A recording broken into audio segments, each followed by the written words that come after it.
Hello, everybody. Hello, Petey. Hello, McVal. Good to see you both in the chat. I'm gonna get started here in just a minute.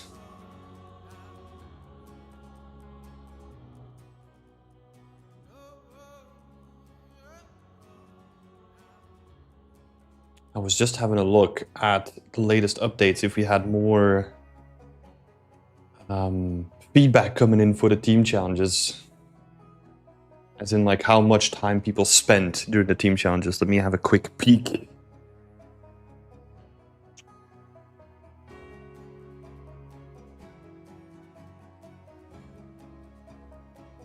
Yeah, a couple of more trickling in.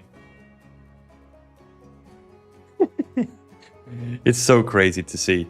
There's so the question was, let me put my mug on screen as well. Hello, everybody. Good to see you all. So the question that I asked the community was, how much time did you think that you spent on average working on the team challenge, right? That was a question. That is for us to help gauge like how much time actually people spend, and then if we need to do some improvements in the future, right? The average went down from the last time. So I think we're around like 33 at the moment.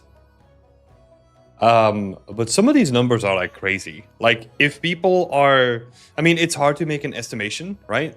But some people say 15, which is healthy. Some people say 6, which is too low. Some people say 80, which is, if they're genuinely being honest about like the average that they spend over the last couple of weeks, that is mental. That is crazy. And there's a couple of people. So this is all anonymous, right? So I don't know who this comes from.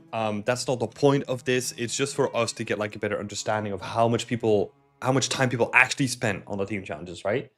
But I'm seeing like a couple of 70s, like 180, a couple of 60s, a bunch of 50s, you know? So yeah, there's definitely something there that we need to take into account. 3 people in a trench coat answered 80. So I could see that happening if you don't have a job or something like that, right? If you're a student and you have like a lot of spare time and it's just like in between of stuff, like I can see you answering 80, but oh my god. I just dread to think, I don't think that, would that even be possible? There's no way. You cannot manage like 80 hours and then do like a full-time job or even a part-time job, really. 80 while unemployed is still crazy. Yeah, it's still crazy. I mean, so I think it's interesting, right? Because for sure, 80 still mental. And then I think about like what kind of a workaholic that I am, and I'm like, that is probably gonna be my average too. Whether that's good or bad, that's for everyone to make up their mind of. I'm not condoning it. Because here's the thing, right? For the challenge, we don't want the expectation to be 80, right? Even if people can do it for whatever reason, I don't want the expectation to be 80. I think somewhere around like 20 or 30 even, like if we're pushing it, that seems to be good. Also, we need to take into account, and this is something that I'm trying to take into account now, that we asked this at the end of the challenge. So this is right after they've done like the most amount of work, because it's the last week is always crunch, whether you plan for it or not. Like a lot of people are just like, oh, it's mental deadline. There's going to be more time put in, right? So I wonder if that like skews the average for people as well. But yeah, we won't know. We won't know. Wouldn't you also end up stealing a lot of people's tasks and leaving the rest with not much to do? Well, no. So this kind of depends on the scope and the scale of the projects, right? So this kind of goes back to we get some feedback where people say, hey, it would be nice to have 8 weeks, or it would be nice to have a longer challenge or whatever. The fallacy with that is that if we give you more weeks to work on it, people would build more ambitious projects and you would still end up with the same situation, right? On average. So moving the goalpost and adding more weeks to the table is not going to correlate. There's no correlation to you actually being able to finish it better than it was, right? So that's always been a thing. That's why we've been so steadfast with like we keep it 5 weeks, and then scope and scale of the project is where we have to dial in, right? Because the weeks don't matter. It's like figuring out the correct scope and the scale of a project, and then pushing that as hard as we can to the teams. And if the team then themselves says, hey, we are gonna go crazy, then it's your responsibility if you went crazy, right? That's sort of the attitude that I have around it. Because some teams, there's always a lot of ambition, you know, and I don't necessarily want to stand in the way of that ambition, even if it ends up working against the team, because that is a very good lesson to take forward into the future, right? If let's say you overscope by such a dramatic order, and at the last minute you're like stressing and trying to cobble stuff together, that is also a lesson by itself, right? So we don't want to take that away from people either. McFall is saying maybe they thought it was for the whole project. Maybe. I wouldn't count on it though. Like, there's some people that went freaking bonkers on the team challenge. We always have a couple of outliers of people that just like spend an abnormal amount of time on the team challenge. Zoe is saying it's definitely a commitment, but when I wasn't employed and doing one, it made me feel like I was actually a part of the industry, so that could be why. I put full-time hours in. Yeah, and I think that makes sense, right? So for me, I'm not necessarily surprised by seeing big numbers.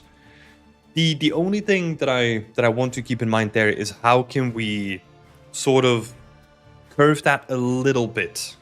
I don't want to curve it so that it becomes like I don't want to reduce like 80 hours to like 20 hours, but I want to bring 80 hours to like 40 to 60 or something like that, you know? The people that don't have employment and they really feel like they're part of a team and they're feeling good when they're doing this, they're going to spend more than 40 hours on it, for sure.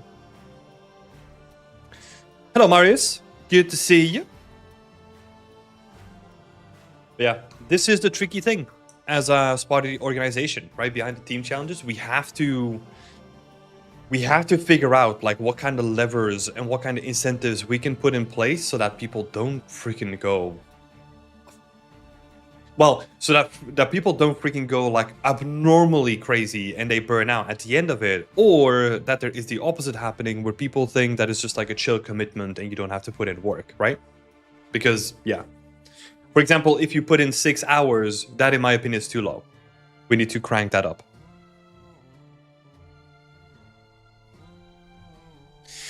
But yes, but yeah, everything is going good on the team challenges. Everything is kind of rounded off now. The only thing that we still need to do is me and Sonny need to get together, get the certificates kind of in a good state, and then we'll send them out to you. So that is the one thing that we still need to take care of. That is probably going to be coming to you in the next coming days. Other than that, I had some meetings with my team, and yeah, I think it went good. They're doing some additional polish. They're preparing for the final ArtStation dump, which is also something that I need to still do a lot of work into. But really happy with the team challenge.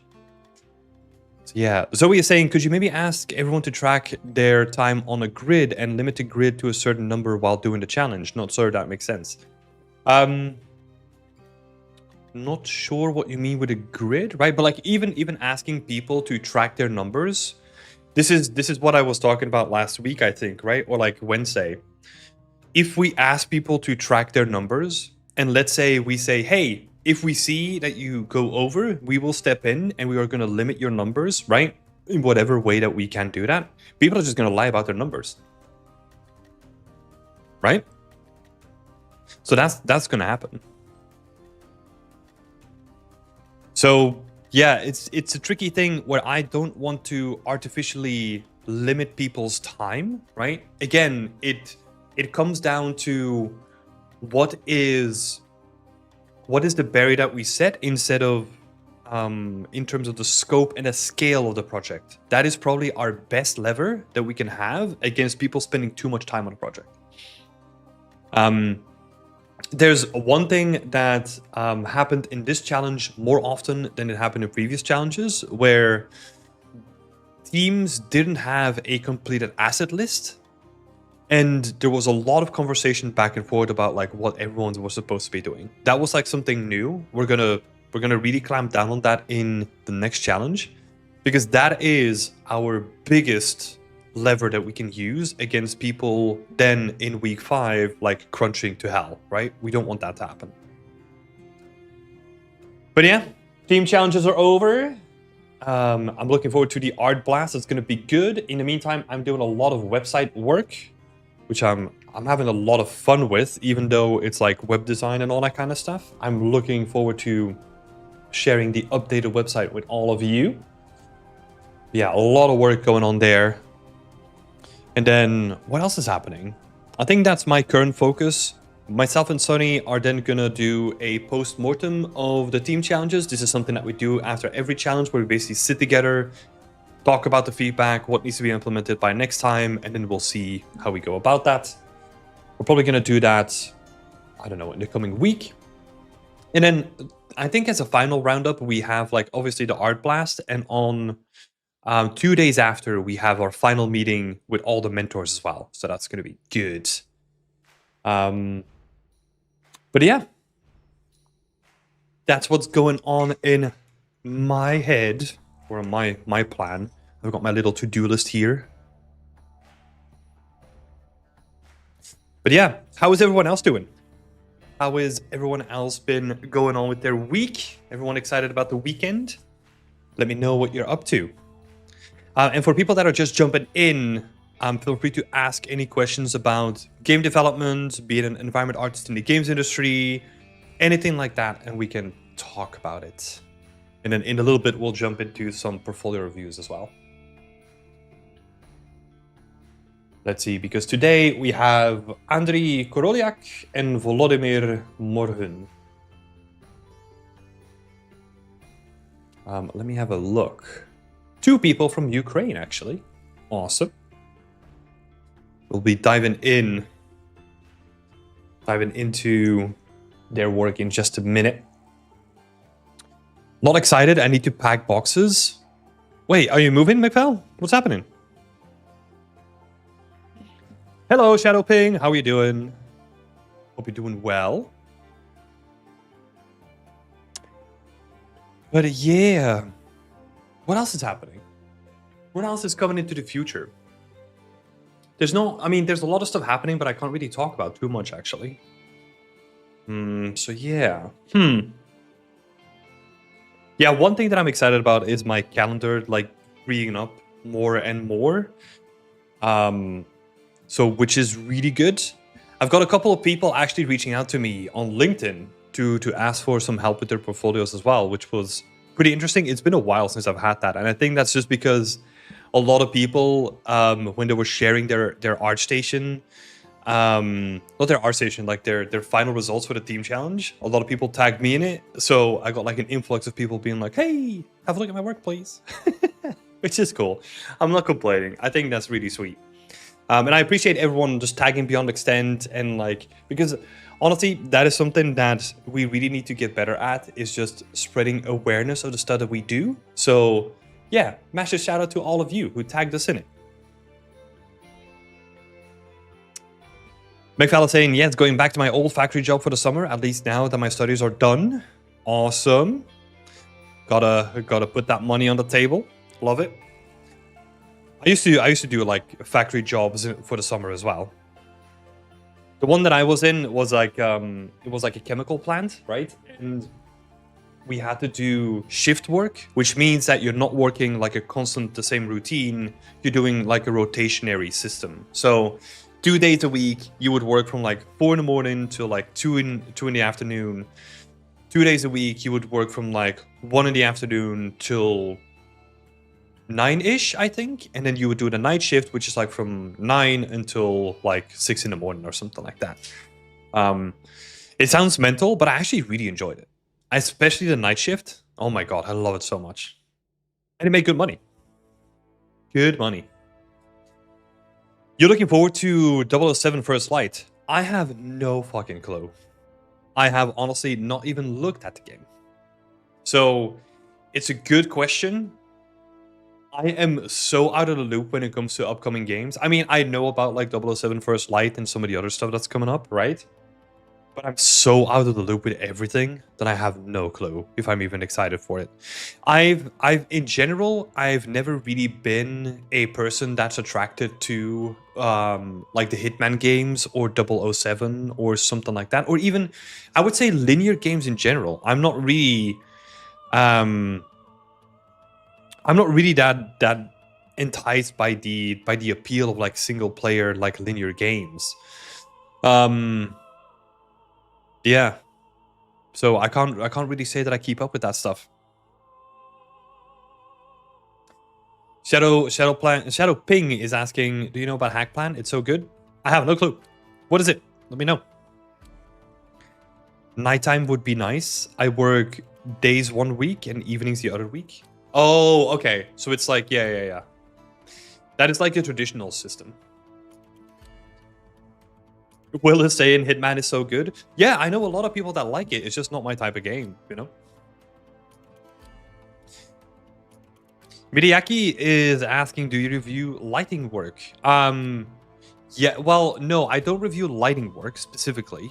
I stick to... I give general advice about lighting, right? Like every Wednesday I do like feedback for everyone in our community. If lighting is a part of it, I'll talk about it. But I'm not a lighting artist by profession. So yeah, there's other better places if your thing is purely lighting. Shadowping is saying, I've been applying to a lot of companies, like 100 maybe, but no replies. I'm also looking for an internship in freelance, but very less replies. I feel currently it's just bad timing. Am I right? I mean, yes, it is bad timing, but that doesn't mean that there's no opportunities out there, right? So I don't want to give you... I don't know. I'm always in two minds, right? Because if you just say like, oh, it's a bad time, it feels like it might give some people the excuse of just like, oh, I'll just wait around and then just like work on my portfolio and all that kind of stuff. I think keep doing what you're doing. Keep knocking on doors, keep talking to companies, reach out to recruiters as well, like individual recruiters or recruiter companies. Talk to people from companies that you really want to work at, right? Hey, I applied to your studio. Do you have any advice on my portfolio? That kind of stuff, you know? Instead of just only doing the application stuff, I would think outside the box a little bit, and how can you take it even further than you're doing now, right? Because yeah, it is tough, but there are still people getting jobs in the industry, right? So there are ways of getting in. But yeah, I mean, that being said, it is tough. But what are you gonna do? Just gotta keep applying, keep improving your work, keep applying. Like maybe a system where you apply. I don't know. I don't think, like, I would honestly, if you feel like you're ready for the industry, right, and you've done like a little bit of comparison to what the market is out there right now, and you feel like you're in a good position, start applying. And then just keep applying, you know, as you're doing work. What you don't want to do is you don't want to make applying your full-time job. Your full-time job is still making work, and you do like applications on the side, right? That's the way that I would look at it. Yeah, Zoe, for example, I finally just got a new job after a year of no replies. Yeah. Hackplan is a tool for planning for game devs. It's amazing. Oh god, any planning tool, I immediately get like shivers down my spine.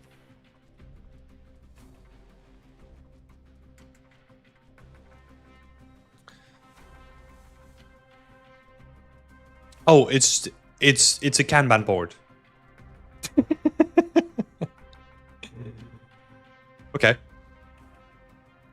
Okay, it's just a planning tool. Interesting. Yeah, I've seen so many of these.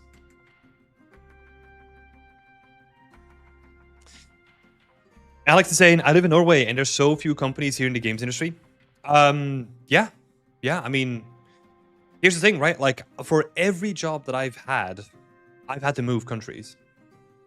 So if that is the reality of the position or the country that you live in, that is unfortunately what you have to do, right? It's a very common reality for a lot of people to have to move, like a lot for their job.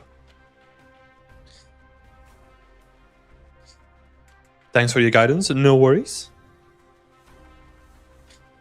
Can only think of one, and that's Funcom from my Conan Exile. Yeah, and they're not doing too well, from what I can tell, right? So yeah, but no, like genuinely, like I've had to move for every job that I've had. I think all the people that have some professional, I think honestly, if I had to compare from the people that I've worked with, I think 10% have been, God, is that even true? It's probably going to be lower. From all the people that I've worked with and interacted with myself, I think 5% of them have not had to move for the job. Maybe even less, honestly. So, yeah, it is a reality of the games industry. You have to kind of open yourself up to like remote, you know. And for people that don't have that opportunity, there are other options, but just know that it's going to be even tougher, you know. It's not going to be easy. It's not even easy now if you just want to like work remote. Work remote, but like move for a job. But then, yeah.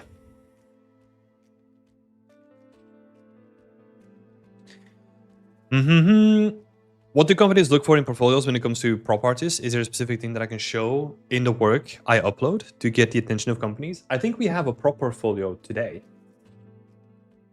Yeah, a person who's more prop focused. So we're probably going to be talking about some of that stuff today. Because Volodomir's portfolio is chock full of that. Hello, MSR. Good to see you. Good to see you. We'll dive into some portfolios in just a bit here. But yeah, appreciate all the questions. I really love chatting, honestly.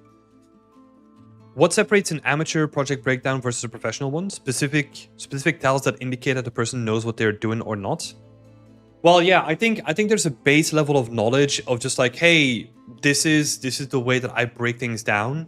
God, I had a good example of just yesterday. Whose work was it? Oh, okay. Okay, let me give you an example.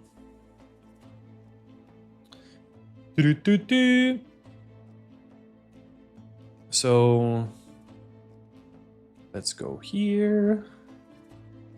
Sorry, let me just get the portfolio up that I'm talking about.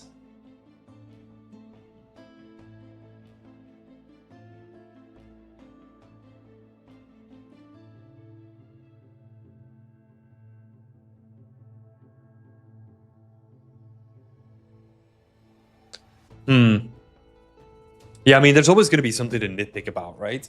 But let's actually have a look at ArtStation. Let's see what we can find. And we're going to do something really crude. We're just going to sort by likes, and we're just going to see what a good breakdown looks like.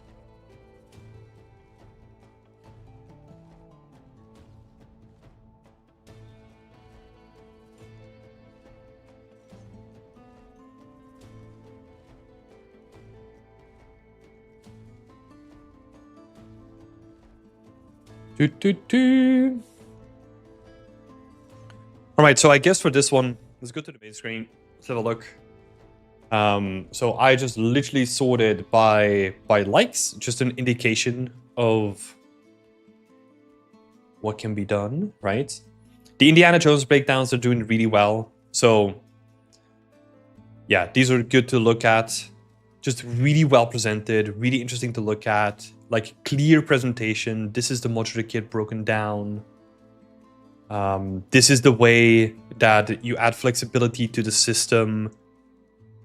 I mean, if you wanna have a good example, something like this from like actual professionals working in the industry that do breakdowns. These are rare, but you can find them.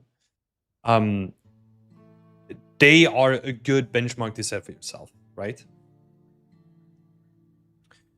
You would probably expect more breakdowns from like a junior portfolio, right? But just also explaining some of your thought process, right? So for example, here from Damien, Damien? Sorry if I mispronounced the name. But just talking about your process, right? And here the process is spelled out, right? It is literally written line by line. But you can do this in a visual form as well, right? But just showcasing like, hey, this is the way that I thought about things. This is like how my lighting setup is. This is a different lighting setup. This is how I broke it down. Yeah, really just give me like all the juicy stuff that you want to talk about, right? Let's see. That's another one from Vitautas. Let's see if we can find some other one.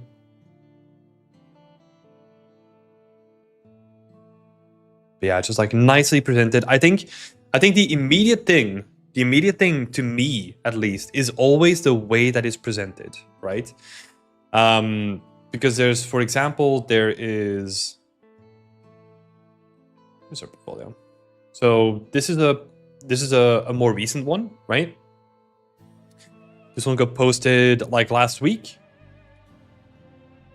This just gives you like all the details. These little breakups, really interesting. It just looks and it feels professional, right? It is properly separated. It is well laid out. It is thoughtful. It does a good job of displaying like all the information. It is telling you, this is, you know, like if you've been a part of like these portfolio reviews for a couple of times, you know how many material breakdowns we looked at where it's just literally people just putting a screenshot that has no context and I can't read about it at all. This stuff makes a lot more sense because this is a person explaining what they're doing, right? Not just expecting you to like get it from looking at a bunch of notes that I can't even read the name of, right? So that's the thing. You want to really think with a breakdown, you really want to think about, okay, I have my visual representation, but if I have to like clear my mind and I look at this, do I get what's going on? If not, I need to add supporting elements or text or whatever it needs to be to make sure that people get it when they're looking at it, right? Presentation is a skill on its own. Yeah, for sure. Yeah, it's a lot of trial and error with like fonts and like how do you display like information in like the correct way? What is the best way? It's a lot of trial and error for sure. It takes a lot of time, right? There's a couple of things here, like even something like this, right? Just having this little banner, you would be surprised how many people are not doing this. And you know what this does? I know what's going on the screen. That's it. This is like an overgrow tool that you made. Cool, I get it now. And then you show me the goodies, and I'm on board, you know? Base setup, ground collision, image selection from the scene. See, this is the stuff that a lot of people are not doing. It is expecting you to get it from just the pure visuals alone. And that is because you have worked on the project. So you get it, but that doesn't mean that other people are getting it. What could be, if you want to take your breakdowns to the next level, right? This is something that I discussed, I think, last week. Do user testing. It sounds really boring, and it sounds almost stupid to say it out loud for a breakdown, but do user testing. Talk to your friends, share them the breakdown, and just ask them to share their screen if they're on Discord, right? And ask them, like, talk me through what you think is happening on your screen as you go through the post. And just sit back and don't say anything. And then just listen to what they're saying. And if what they're saying is wrong compared to what you're showing, then you know that something has gone wrong, right? Then you need to make improvements there. Hey, thanks for the super chat, Mohammed. Hello, good to see you. But yeah, presentation is a skill that is like worth honing, right? And there's still things that can be improved about this one. You know, like having to click on the videos. I know it's a pain, but you want to make everything as smooth as possible. Yeah.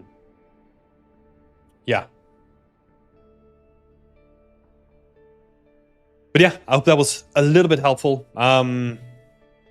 Yeah, but this, honestly, just doing your own research when it comes to this stuff, like looking at, type in breakdown, sort by likes, see what's out there, and get inspired, right? That's what you want to do, because there's probably going to be some like really cool stuff in here, you know? And then sometimes you gotta focus on the stuff that has like a lot of information, you know? Collision tutorials. Yeah. Cool. I know some people from my school that got internships at Funcom, but they were cancelled in the first month. Really unfortunate. Yeah, that sucks. That sucks. Let's see. Did we miss some questions? Is it hard to find a remote job? Yes, it is. It is really hard to find a remote job. It comes down to trust, right? Especially as a junior, you do not have a built-up like a built-up proven track record of trust, you know? If you have done a couple of professional projects and you've worked for other companies and then you look for remote jobs, then it's easier for a company to trust you, and it becomes slightly easier. But even for people that are in those positions, it is still hard to find a remote job. Just because a company will always prefer to have their people working, well, not always, but like for 95% of the studios out there, they will probably prefer you to have you on site. Especially, again, I focus on AAA stuff, right? So yeah, especially in that region. Yeah, it is not easy to get a remote job. It is not easy. I'll tell you one thing, right? So I work for Playground Games remotely now, right? As a freelancer. There is no way that they would have hired me if I didn't work for them in person at first. they would have not taken me on as a remote person. They would have not. And that's just the reality of it. And I think that's happening at a lot of companies. How many mentorships do you offer per month? I actually don't offer mentorships at all anymore. We are currently, the current idea is to transition to the courses, right? We are switching from the team challenges to focusing on the courses now. And then once the courses are up and running, I want to build my mentorship program around the course and integrate it with that, right? So that would be the current idea. So at the moment, I'm focusing all my time on the website and the courses and all that kind of stuff. So unfortunately, no open mentorship positions at this point, but I'll keep you on the loop if more open up in the future. That's super helpful. I'm recently trying to push it and gear my mindset on explaining my approaches. Yeah, in general, right? In general, with anything that you want to do, let's say you want to get better at modeling. Usually what you do is you just look at what is out there on the market. You look at some people that are like really, really good at modeling, and then you use that as a benchmark to set yourself, right? Will you be able to hit that benchmark immediately? No. Sometimes you need something to like push you forward, to give you the idealistic benchmark to keep you motivated and give you something to work for. And the same thing happens with your presentation skill too, right? Where if you want to get better at presentation, you need to look at what other people are doing good about presentations so that you can kind of just get inspired from them and incorporate some of their stuff in your work, right? Rustam is saying presentation from game developers is good as well, like you suggested with Diablo 4. Yeah, Diablo 4 actually has a really, like Marin, the person that we had for the workshop on world building, she has a bunch of really cool, just like really cool posts about like Diablo. I'll show it again. Let me just switch it up, and I'll link the post in the chat too. This is for a talk, right? So it is kind of built a little bit different. But if you just look, you could literally take some of this stuff and just be like, okay, for my breakdown, I'm almost gonna make it a presentation. Why not? You know? And then really showcase what you would do. I would maybe in this, I would not, because this is literally built for a presentation. What I would do for your art station is I would build it more visually, right? So images first, and then fonts and text and all that kind of stuff on top of it. But yeah.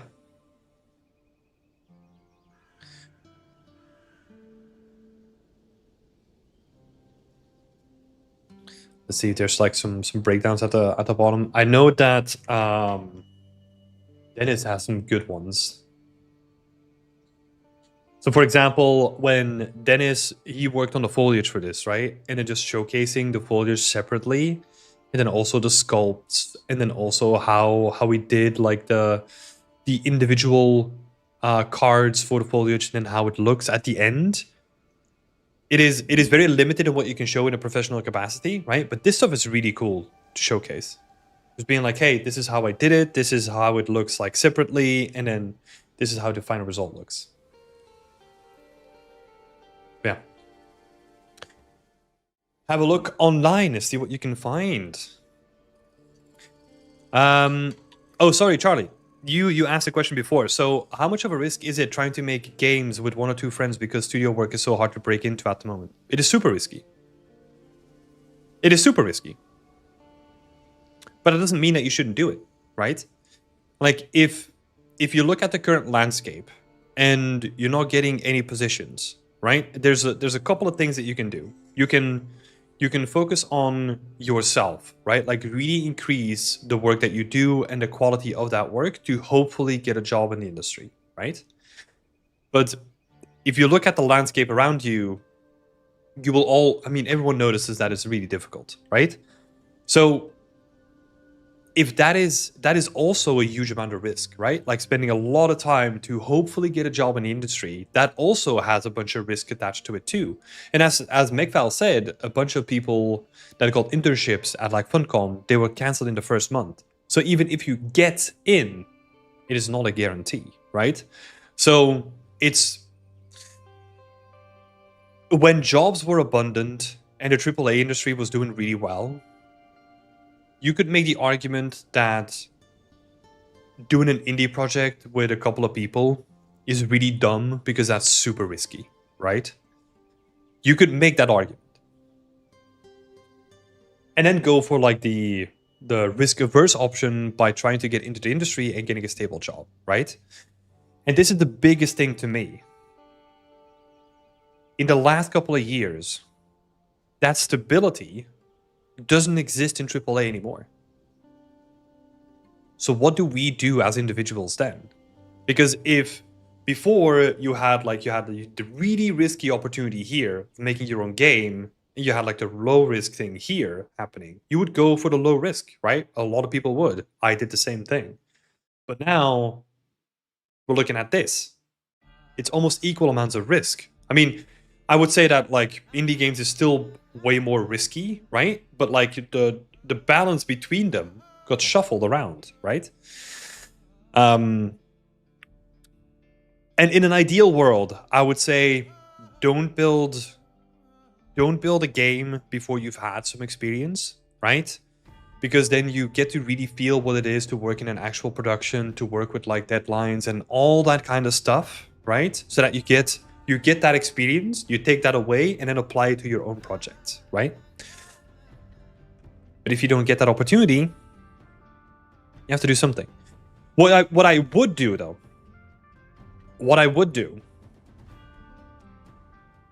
is if you are doing that, you have to hedge your bets against that not working out. And how do you do that, right? There's so many ways that you can hedge your bets against it, but you have to assume that making a game with 1 or 2 friends in hoping that that's going to work out is just not going to work out. So what do you do when it doesn't work out? Like, what do you have in the back pocket, right? That's what I would focus on.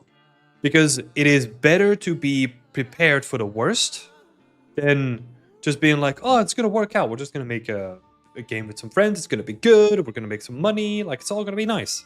Because if it doesn't, you're going to be shattered, right? So you want to, what is it saying? You want to prepare, hope for the best, but prepare for the worst. That's what you want to do, right? So you're basically saying like, okay, we're going to do this game, but I'm only going to spend X amount of time a week because the other X amount of time a week I want to spend on my own portfolio and then build up 2 things at the same time, right? And that probably means that in between all the other stuff you have going on, you will probably have to spend more time on work in general. So yeah, that would be my personal way. And I'm not saying that this is your way, right? Or like anyone else's way in this chat. But my way has always been like, okay, if I want to do X, then I need to make it work while I'm doing Y. And that means that I need to put in more time.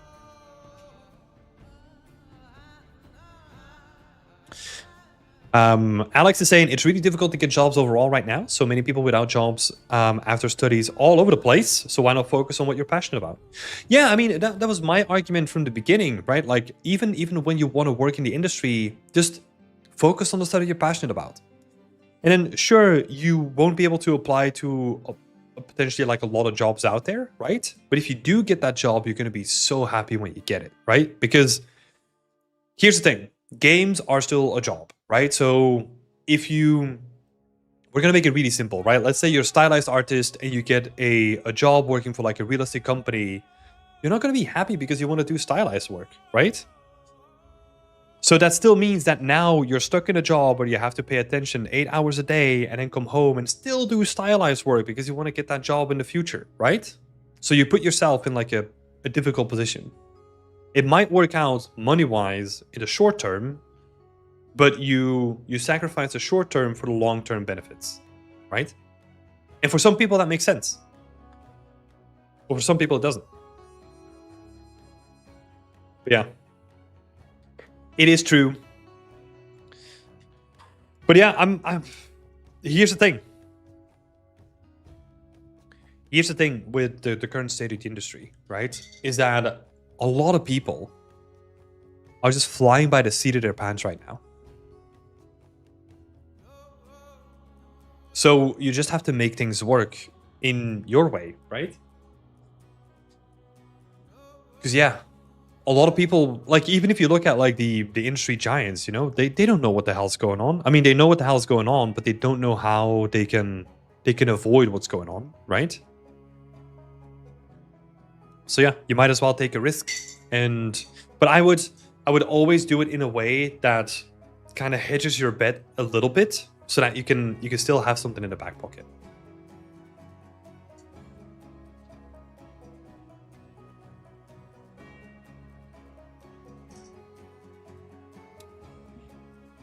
But yeah, the thing that I really like, or the thing that I really like that is happening, is that we're seeing what would be the word? We're seeing genuinely like new ideas and people trying new stuff in like an industry that pretty much for the longest time, or like not for the longest time, but like for the past 10 years was pretty stagnant, right? And what I mean by that is, for example, the idea of doing something like Beyond Extent, right? Or Experience Points or Dynasty, like that was usually just done by the people that were doing it as like an extra thing with like passion on top of it, right? And I think in the current ecosystem, you see a lot more people taking those risks because now it makes more sense to do it.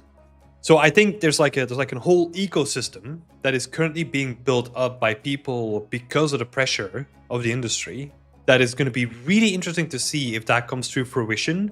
That it's almost like the way that I look at it is that we're building like a new connected layer of like, yeah, smaller companies or smaller educational companies, or yeah, and there's so much interesting stuff happening there. Like, I was reading a post on LinkedIn this morning, and I know that I'm just rambling, but there was an interesting post on LinkedIn this morning where a company, they were mostly focused on education, but twice a year they would make a game with like a bunch of their students. And it's this really interesting mix of like, okay, I want to start an educational company, but I also want to make games ourselves and then help people get experience making games and all that kind of stuff. I think that was like really interesting, where that was really hard to find like a couple of years ago. So yeah, there's something really cool happening there too. Right. Let's switch it on over. Let's start some portfolio reviews. For people that are new, let me switch on over to the camera first. So, is it this one? Yeah, there we go. Cool. So we have this beautiful page on our website that is for portfolio reviews. You can submit your own portfolio reviews. We have like a little leaderboard where you can watch your own review and all that kind of stuff. But how we grade portfolio reviews is said here as well. So I focus on 4 things, like hireability, which is how you present yourself, like how your CV is laid out, if your portfolio is easy to navigate, all that kind of stuff.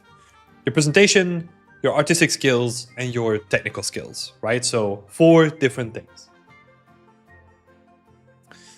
Before we get into it, McFal saying, off topic, but what days do you think are best for Gamescom? I was thinking about Wednesday to Friday. Yeah, don't go in the weekend, just go Wednesday to Friday. If you can go Wednesday is the best day, because then a lot of the commercial people, or like non-devs, they don't have access to the whole thing yet. So I think Wednesday is honestly the best day to go.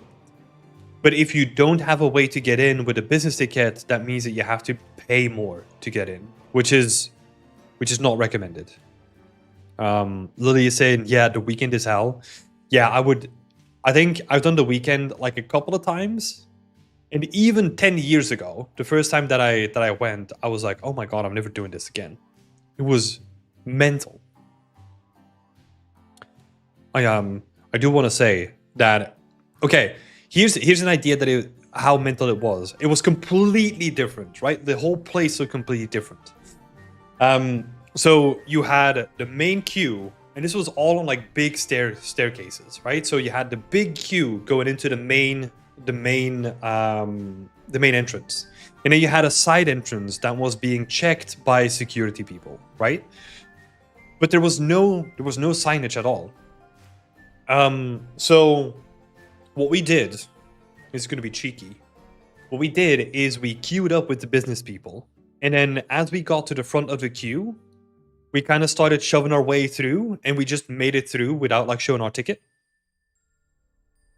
So we just went in, we didn't have to stand in any queues, and we skipped like the massive queue just because security was so overwhelmed that people were just like running through it. Because even if you skip through that queue, right? Yeah, and like you pushed yourself through, there was no way that they could leave their position because they were so overwhelmed with the people coming in, you could just go in. Yeah, that loophole doesn't exist anymore. Like, it is completely different. Like the main entrance to Gamescom now has like a big bridge going through it, and that is like already checked. Yeah, the whole place has changed now.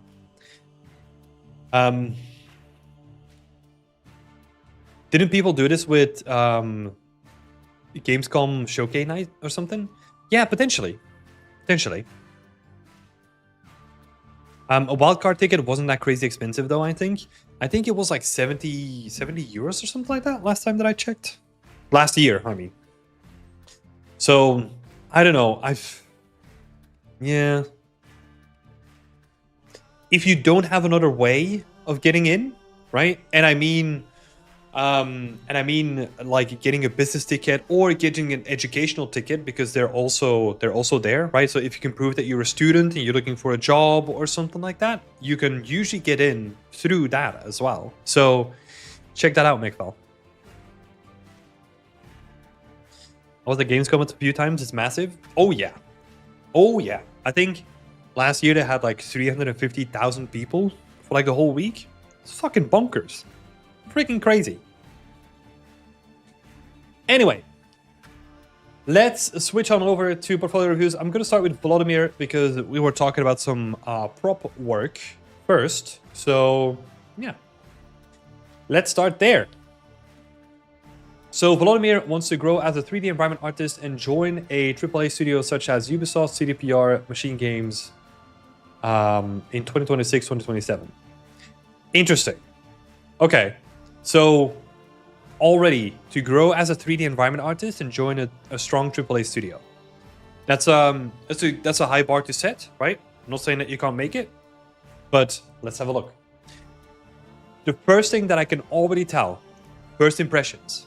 You call yourself a 3D environment artist, but I'm not really seeing any dioramas or like environments in your portfolio at all, right? So that's first thing off the bat, immediately just being like, okay. Seems like you're more focused on just props and textures by themselves, and you've not really gotten to the stage yet where you're combining all of it together, right?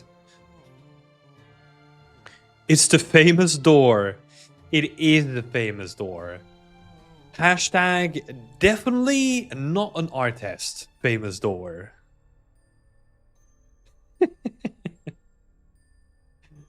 Oh boy. So yeah, let's see. Cool. So first impressions, 3D, props, environment, textures, artist add, room 8. Cool. I would just simplify this. If you tell me, like, I want to be an environment artist, just call yourself an environment artist and then just start building towards that, right? So yeah, let's have a look at your LinkedIn as well. Simply lovely.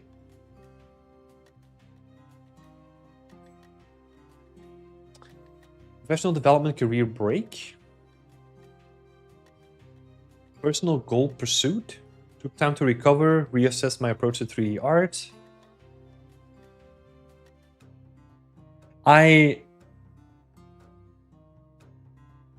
Alright, so you have been a 3D artist before.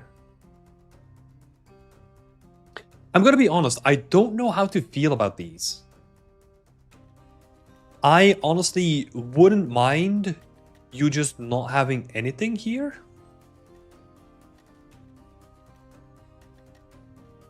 I'll try to explain why, right? Like my gut instinct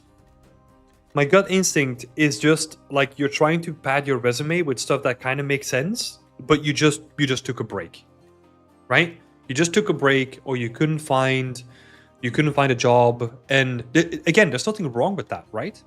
There's nothing wrong with that, but I would rather you just say like, well, in this case, it would be I started at room 8, right? So you started there recently, I'm assuming, because you haven't updated your portfolio yet. But let's say if there's a gap in your resume, that is totally fine. I would rather you have a gap in your resume than to pad it with like this stuff here. Because I do not like that. Stefan is saying, I wouldn't put that in my LinkedIn, to be honest. And Lily is saying, yeah, it feels a bit off. I agree. It's it feels like padding rather than anything else, right? Anyway, let's have a look.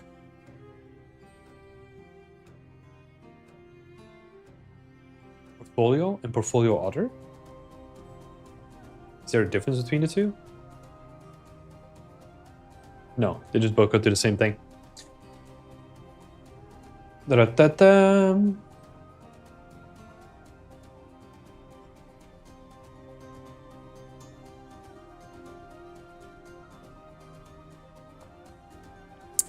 Ah, okay. You even call it out. Old blue door for room 8. I don't know if you can say that, by the way. But I guess it's on stream now, so sorry about that one.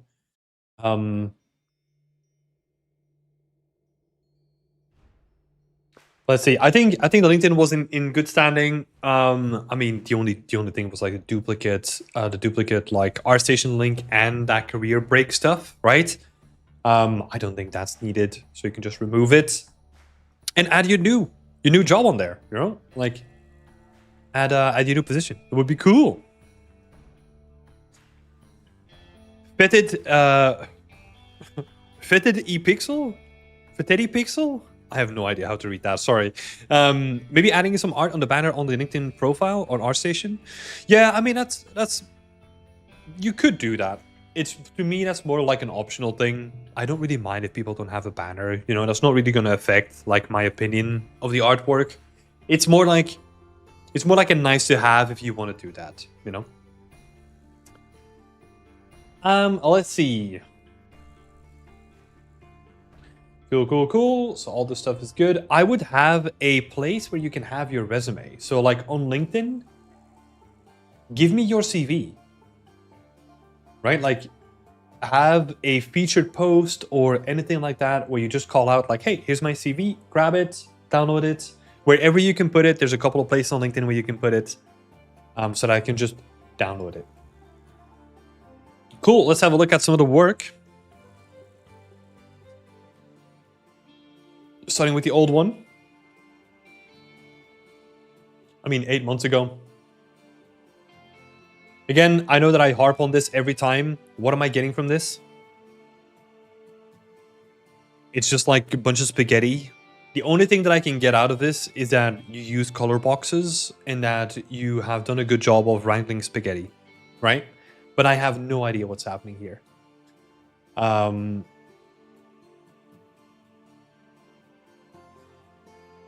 Procedural material collection, stone and wood. Okay. Collection of some materials.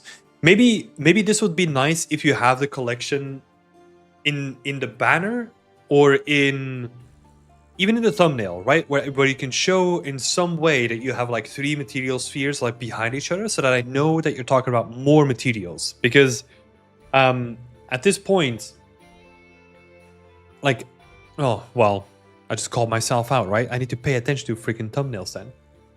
Interesting. Okay, so maybe what caught me off guard is that it wasn't like immediately clear, right? It was more supposed to be about like the stone itself.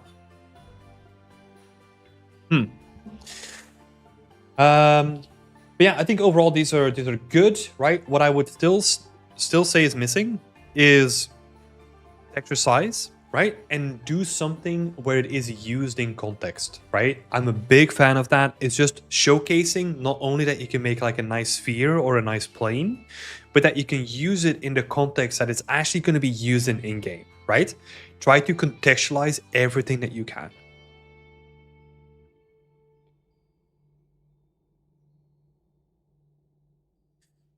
Because yeah, like these textures are fine.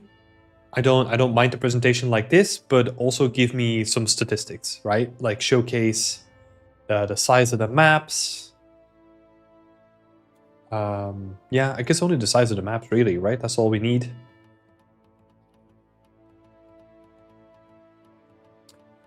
Photo scan.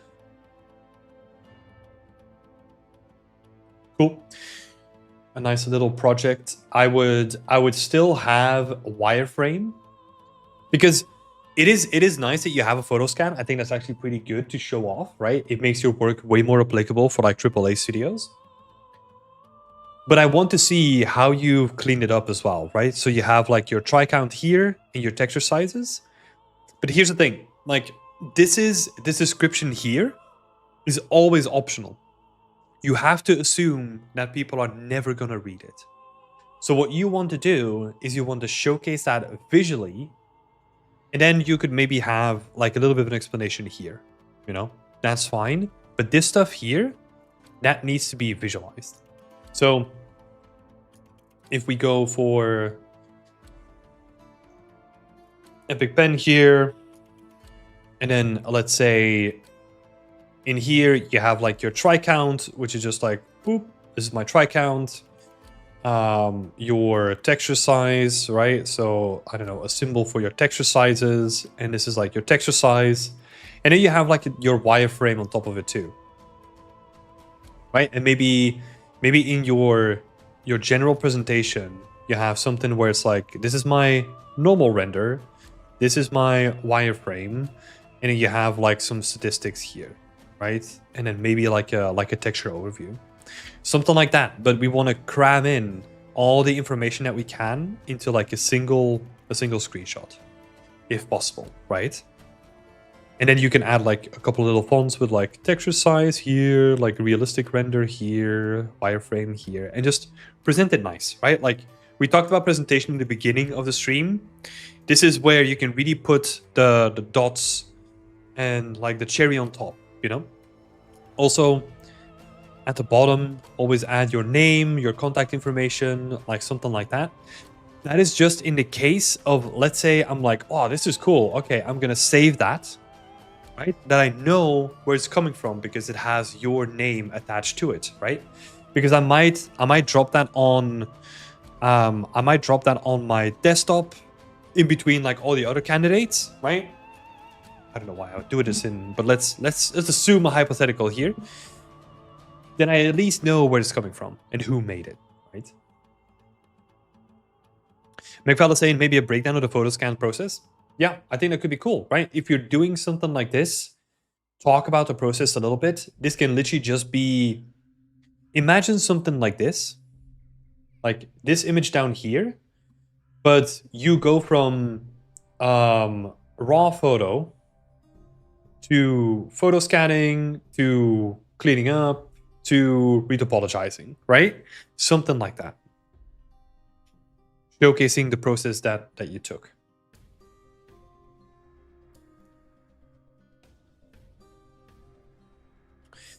Art test time. Yeah, this stuff, don't like it. Don't like it for portfolio. It's really lazy. If you want to showcase a wireframe, take a little bit of time, render out the wireframe properly, and cut it out. Like with Photoshop, with Canva, with whatever program you have, think about your presentation. Anything that is just a literal screen grab is lazy and should not be used in your portfolio.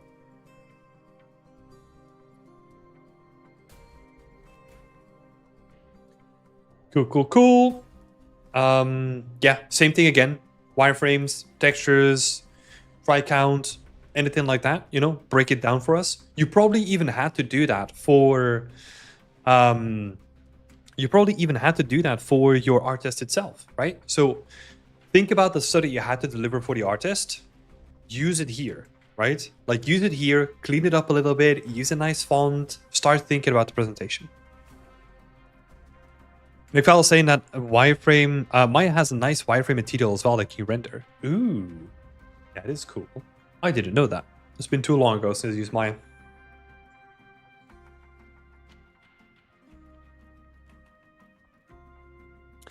McFall, I'm going back to the LinkedIn stuff that we talked about. I put one of those on mine when I started studying because LinkedIn kept on notifying me about updating my job.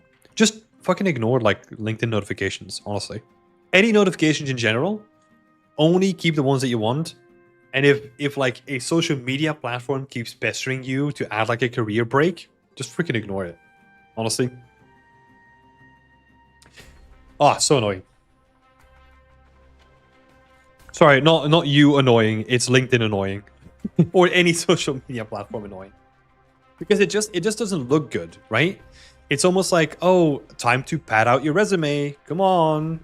And this is a very old school. It's a very old school mentality, right? When it was like our parents' generation, like a career break was a huge thing, right? But in this day and age, people are jumping around all over the place and moving countries. There's gonna be disruption in that taken into account. So yeah, and I'll tell you, when I was involved in recruitment, right? Like, sure, I would be aware of what the career breaks were, but I would never hold that against them, because sometimes it's really easy to see, right? If you have a portfolio that is consistently being updated, I know you're working. I don't care if that was with or without a job, you know? I'm here talking to you now because you want to get this current job, right? And if you work your ass off to get here with constant updates on your portfolio, that's the main thing that I'm going to keep looking at. Not like some weird padding on LinkedIn. They threatened you. Oh my god. No, don't let LinkedIn threaten you, McFall. 3D Ben. Hello. Hello, 3D Ben. Good to see you. Let's keep on going. There was also a question in the chat, Skapolov. We'll get to that question in just a second.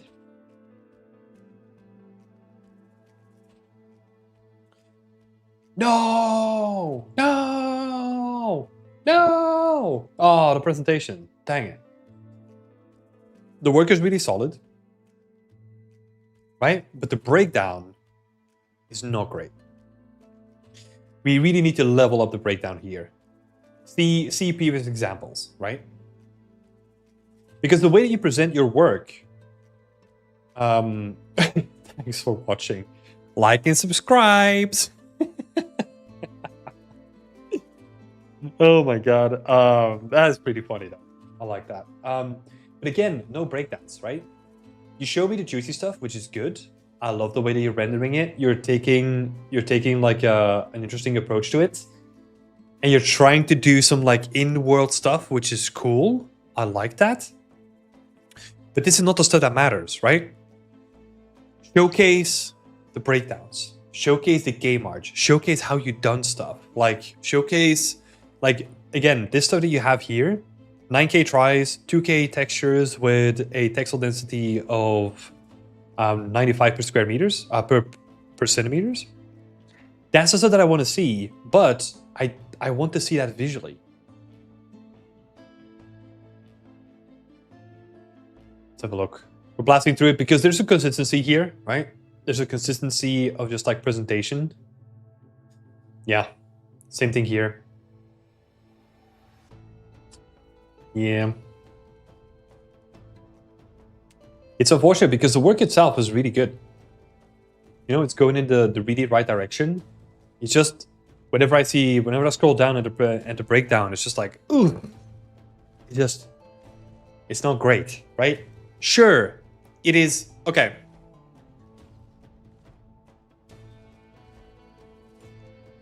It does show information, right? But it shows information in the most boring and lazy way possible, right? If go back to the beginning of the stream where I talked about like what a good breakdown looks like, those are people that basically showcase that they have it in them to start a project and finish it properly, right? What this showcases is that you've done the fun stuff, and then when it comes to the tedious stuff, you try to skip and you take shortcuts and all that kind of stuff. That's not what I want to see. I want to see your commitment from the beginning to all the way to the end. That's what I'm here for, right? And that's what you should showcase on your portfolio. So yeah, take an extra week to present this stuff correctly, right? And show me that you can take something from the beginning and all the way through the end and be consistent when it comes to the delivery of it, right? Let's put this in a real case scenario, right? So let's say you're making something like this in a professional development, right? And then the art director has like a weekly meeting where they ask you to showcase wireframes and breakdowns and all that kind of stuff. Are you going to present them like this? I don't think so, right? You're going to take a little bit of time to clean them up so that if you put them in front of your art director, they're going to look nice, right? That's the way that you should look at this too. Because there are art directors looking at your work on ArtStation. I can guarantee that. And if they see this, it's really easy for them to be bounced off by it. It needs to be consistent the entire way through. Cool. So I mean, yeah, in a weird way, there is consistency within your portfolio, right? But it is consistent in a way that like all the breakdowns need to be improved upon. So yeah, that is the biggest thing. So techniques, we are going to score that pretty low. I think your artistic skills are pretty good. Presentation is okay. Like I would say middle down the line. I think the way that you render your artistic skills, right? Like these final renders, they look good. You have some interesting angles. You're doing this kind of stuff, which is cool. But then you need to drive that through the breakdowns as well. And show me that you put in time in those little things too. The biggest thing here, and this is going to correlate to your hireability, right? If I have to grade your hireability, if you want to get into the industry as a 3D environment artist, I am not seeing a lot that's going to give me confidence that you can do environment art work. Because currently your work is more focused on individual textures, individual assets, and that's not what the job is as a 3D environment artist, right? So you've got all the skills separately laid out, which is good. Now I want to see you pull them all together and tell me a cohesive story, right?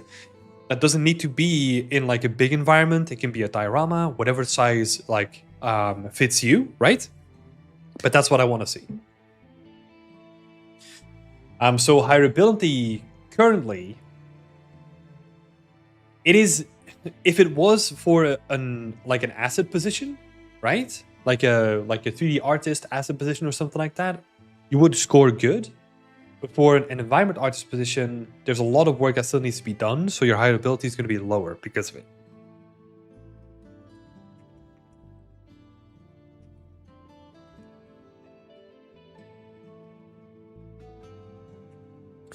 So yeah, you had a lack of proper care in the breakdowns, right? Like felt really lazy.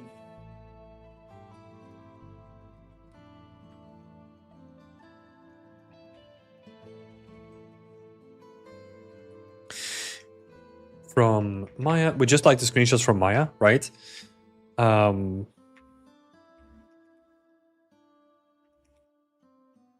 Presentation of the art is good.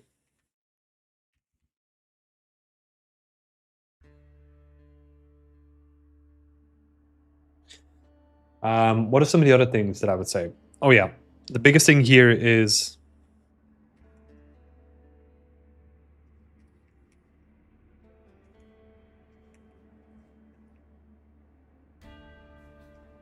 there's no 3D environment artwork in the portfolio at this point.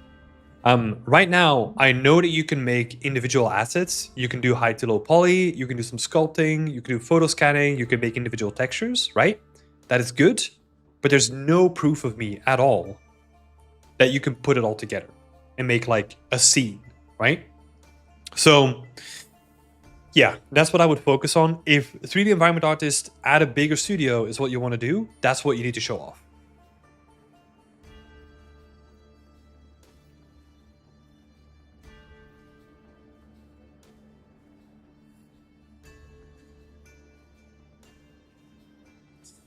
That's where the points, not only the points, but like the portfolio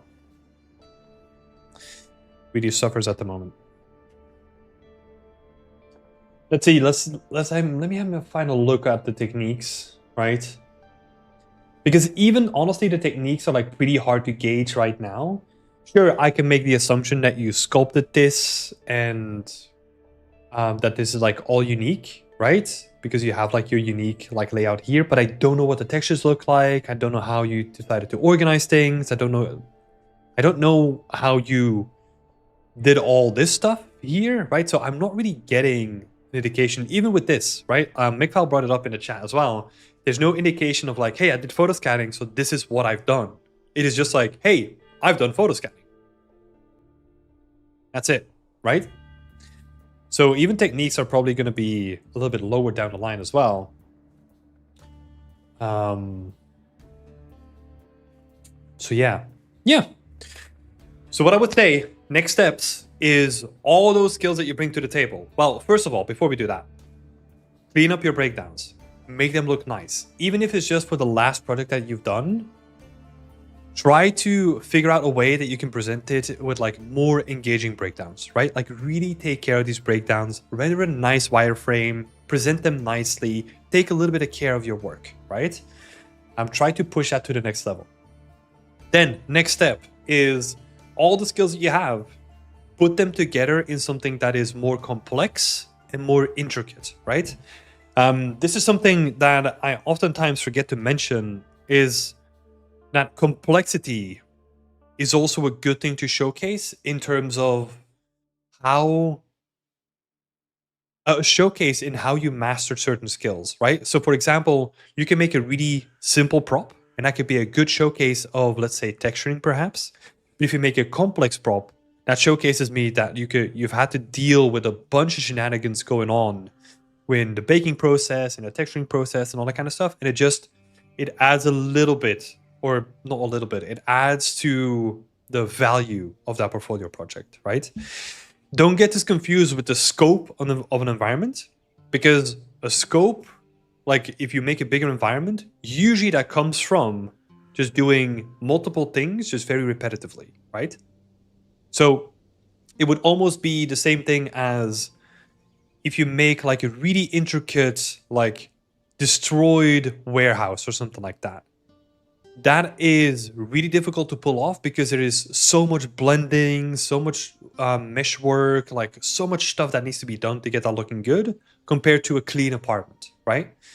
It's the same thing, same scope and scale, but one is just way more impressive because you had to deal with like all the blending and all that kind of stuff compared to a clean apartment. Just as a side note. But yeah, Volodymyr, thank you so much for presenting your work. I hope that was helpful. And if you got any follow-up, feel free to ping me a message in the Discord. Let's have a look. We've got some questions in the chat as well. So the first thing is from Skapolov. Hi, Timothy. I hope you're doing good. Yes, I'm doing good. Thank you so much. I have a question. What if the region where I currently live in Australia doesn't have any opportunities in game dev? Should I consider moving somewhere else? Yep. Yep. You should. If that is a thing that if you really want to get into game dev and you don't have the current options or possibilities, you have to look into the possibilities of potentially getting like a job somewhere else, right? This is going to be really dependent on what kind of options you have with your passport and your visa, right? So I can't really speak to the specifics there. But for example, for me, I'm from Belgium, small country. We don't really have like a big games industry here.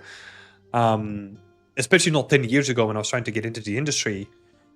So I just had to move to the UK, right? And for me, I got lucky. This was before Brexit, so I could just go into the UK, get a job there, all that kind of stuff. Now it has become more difficult because you have to get a visa and company has to sponsor you and all that kind of stuff, but I still have access to the rest of Europe, right? So look at it through that lens. There are going to be certain countries where your country has a good relationship with. That probably makes it easier for you to go to that country. And if that country happens to have a good game dev community, that might be a good option for you. So yeah, it's just the realities of working in the games industry. You know, you'll have to move around. There's not too many people that I know that haven't moved around. Why do you think big studios have such a disconnection from the players, like Battlefield 6, Arc Raiders, Helldivers 2, managing to slowly kill their games? Well, I don't know about the specifics there, right? But gamers just move on. You know, let's say, for example, Helldivers 2. Like, the genuine factor there is also that it's like, it is really new in the beginning, and it is really inventive, and it is wow, it's this new thing on the market, right? And after a certain point, the core gameplay of Helldivers 2 is not going to change, right? Because they're not going to revamp the game over and over. They're just going to add to it, right? Which means that your core audience is only going to get like exposed to new things like occasionally, right? Not like they had in the beginning. Because games falling off, I think that's like a very natural thing with games. I think live service games, this notion that we can make forever games that just continue growing, sort of is false. I think the only way that can happen, and even arguably there, we're seeing some restrictions there too, is something where you allow the people to make their own games, right? There's some caveats and all that kind of stuff there, but that's like a bigger conversation. But just the notion of, hey, I make this game, which has like a target audience, after a certain point, people are just going to move on to the next thing, you know? And I think the other thing that you're probably hinting at is that some companies have a disconnection with their player base because they have grown so big, first of all, and they've had to really look at their finances and prioritize finances over innovation in gameplay and all that kind of stuff, right?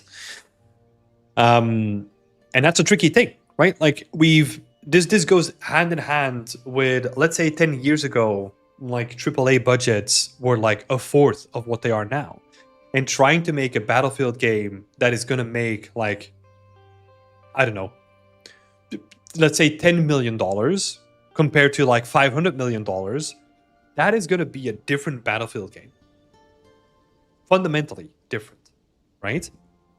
But that is what AAA has found themselves in, just because the effort and the time that it takes to make like a AAA game and then get it certified and get it marketed and all that kind of stuff, it takes so much money now, so much capital, that it is really hard to make a game that is still the game that, for example, I love with like Battlefield 3 and 4, but then doesn't cater to like a broader audience, right? Because they need that, because otherwise the finances don't make sense. And when it comes to Arc Raiders, I'm not sure what the disconnection there would be, because I feel like they are like the new thing on the block, and a lot of people seem to have really fond and interesting memories there.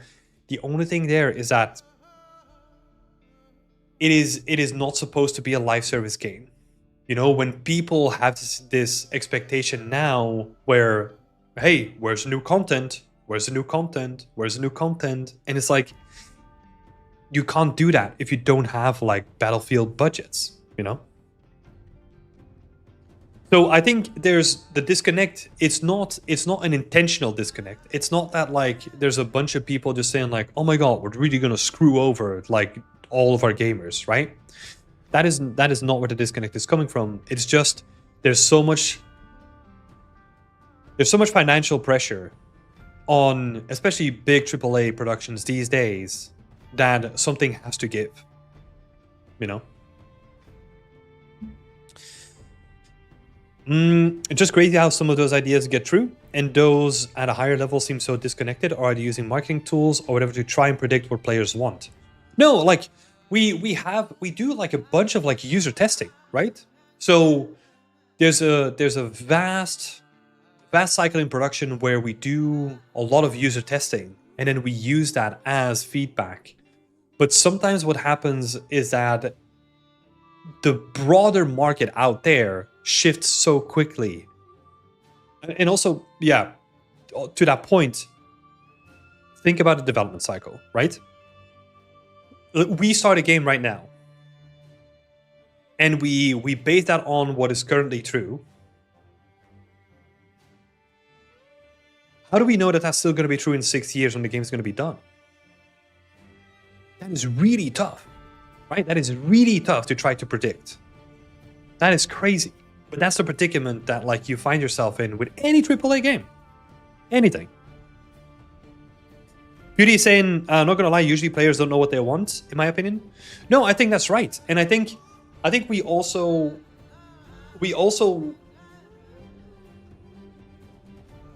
it's the same thing with clients, right? Like we make a game, and then whatever market gravitates towards that, we try to capture that market, right? The issue with big AAA games, or like not the issue, but like the danger and the disconnect potentially is just because they have to cater to such a wide audience just to make it financially viable, that it is always going to alienate people, regardless of what they do, right?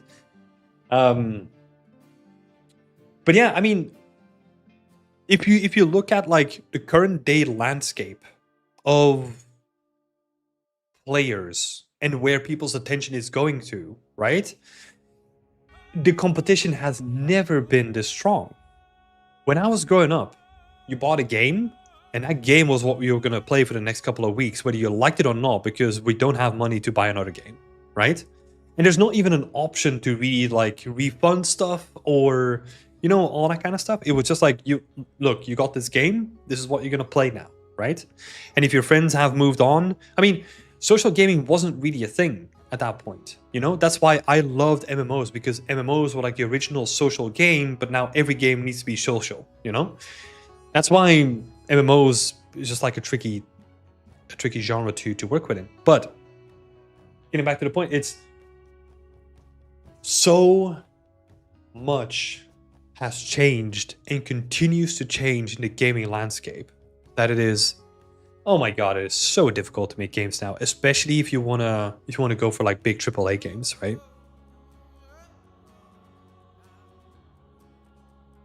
WoW was subscription based, but you had to do so much. Yeah, that's why I never played WoW, because I couldn't afford a subscription. That's why I played Tibia and I played Guild Wars, because they were just like, we're not doing subscriptions, we're just doing like one-time pay, you know? I mean, Tibia was free. At least if you don't buy like a premium account. I kind of dislike the Steam player count being public, because people hyperfixate it no matter what. Yeah, I also don't really like the fixation on player counts and player sentiment, because I think what happens is that a lot of people have already made up their mind before they even play the game themselves, then play the game to then justify what they saw on Steam reviews, you know? I think a lot of that stuff is happening, where I can fall in love with a shitty game that other people don't like, right? Like, that can happen. That can happen. Because yeah, there's a bunch of games that I played that like a lot of people were just like, what the fuck? Why are you playing this? You know, it's just because I love it. I love it. There's nothing else. I don't care about your stats. I don't care about Steam reviews. I don't care about this. I love the game and I love playing the game. That's all that matters. But yeah, it's the whole socialization about everything, right? People will always hop on the next trend no matter what and stay on that train for as long as it's popular, then dip. Yeah, I mean, yeah, there's a part of it that's true, right? the part I don't really mind that part of it, right? Because that's always been true somewhat. I'm more against like the freaking outrage machine that happens, you know? Because people seem to be ready to hate. They don't seem to be ready to love something. So when I saw Marathon for the first time, I could appreciate it for like its art that it was doing, right?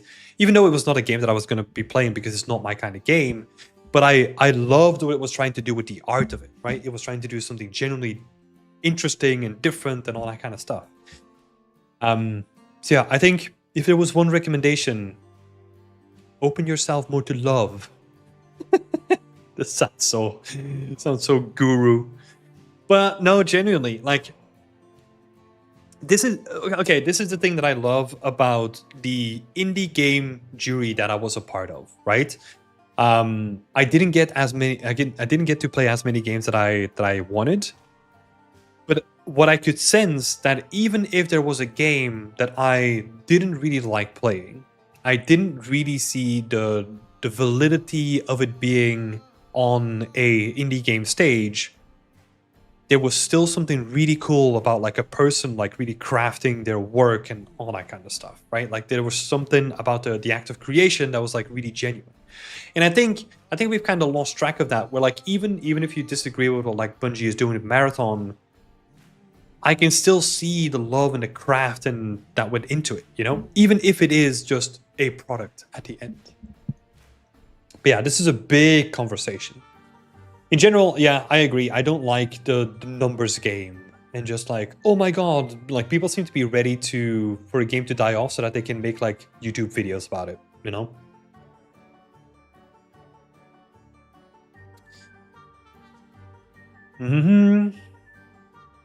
That's true. Didn't think about it like that. Was always also thinking about recent updates getting negative reviews because it's not what people want. Yeah, but like this is also a thing with game development, right? Especially when you're working on a live service game, you get to choose. Either you do like a lot of extensive testing and like really put it through its paces and then try to make it work that way, right? Or you just put it out there and then react to what people are saying, right? I think that is what's happening because people expect content to be so quick now that is the only viable way to just like do a live service game where you have to push stuff out, and then if people don't like it, then we'll see what we do, you know? The Marathon hunt was really intense for a while, mainly because people don't like Bungie for whatever reason. Yeah, and that stuff just never holds water, right? Like, it's the same thing. I mean, I was gonna say AI, right? But it's the same thing with anything. If you talk to a person and they hate X as in like this random thing, it can be anything really. But then they don't know what X is, then it immediately invalidates their opinion, right? Because it doesn't make sense. Like, oh, dude, like, I hate boats. Boats shouldn't exist. Like, have I ever been on a boat? No, I mean, I have been on a boat, but let's say in that case, I haven't been on a boat, then what the fuck does your opinion matter? You know, you've never been there. And it's the same thing with, and this is something that I fall into this trap as well. Like, and sometimes people will ask me, right? For example, we had it today when someone asked me like, what is my opinion, or like, what do you think of like 007? And the only thing that I can really cling on to is that is not my genre of game. But again, I love seeing this new spin on a 007 game, and I think it's really interesting, right? Same thing with Marathon. Marathon is not a game that I want to play or like necessarily have the intent of playing ever because it's not my type of game, but I can love it for what it is and what it's trying to do, right? But there seems to be no middle ground for a lot of people. Sorry, let's go back to some other questions. Is it okay to only show asset breakdowns that look good in an environment project? So not every asset has to have a breakdown? Yeah, honestly, like 100%. If you do a breakdown and you break down your most complex asset, and I know that you can do well on that, the assumption is that I can also trust you to do simpler objects too, right? So yeah, not everything needs to be broken down. Try to focus on what is the most interesting stuff that you can bring to the table and showcase that, right? Strange Studios is saying, I'm still in uni for a different degree and starting to learn Unreal Engine by myself. Do you think it's worth it to ask you for a review? I'm quite unsure if I'm ready. If you just started learning Unreal by yourself, I don't think it would be ready for a review just yet. But we do have like a substantial like back catalog of people that we have to go through. So yeah, if you want to join the community, sign yourself up. We can have a look at it.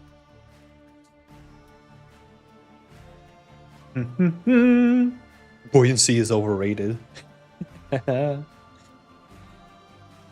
What are some other questions? I feel like... Oh, Scapolo was asking, should I consider starting in a new country with a junior position, or is it a financial struggle? I don't know. It depends on the position, it depends on the country, it depends on the company. That depends on you and what kind of offer you get, right? So get that offer first, do your research on what it means to be financially viable in said country, and then we'll see, right? There's no sense in trying to prepare. Let's say you're trying to prepare for this already, right? You don't know which company from which company is going to offer you which amount of money, right? So you would have to literally prepare for everything, which just doesn't make sense. So when it gets to it, when you get an offer from a company, you can then see like, okay, this is the amount of moolah that they want to give you. Then you can see like, is that viable to live in that country? And if you are comfortable with that number, then you can either accept it or you can negotiate, right? But that is something that you'll have to decide on like in the moment. You wanna throw some divisive stuff in the chat, huh, McFall? Pineapple on pizza, yeah or nay? I honestly don't mind it. The only thing that I don't like about it is when it's like really watery. That's the only thing that I don't like it. But like a nice like scorched pineapple on pizza, I'll be down with that for on occasion. I think I'm ready. This is also going on a tangent, but still talking about pizza though. I think I've had one of my favorite pizzas in Cologne, and it was like with Cologne oysters. It doesn't sound like it's not gonna be fishy. It was with black pudding. It was so good though. Oh my god. I'm probably gonna go there this year and just have it again. Such a big fan of it.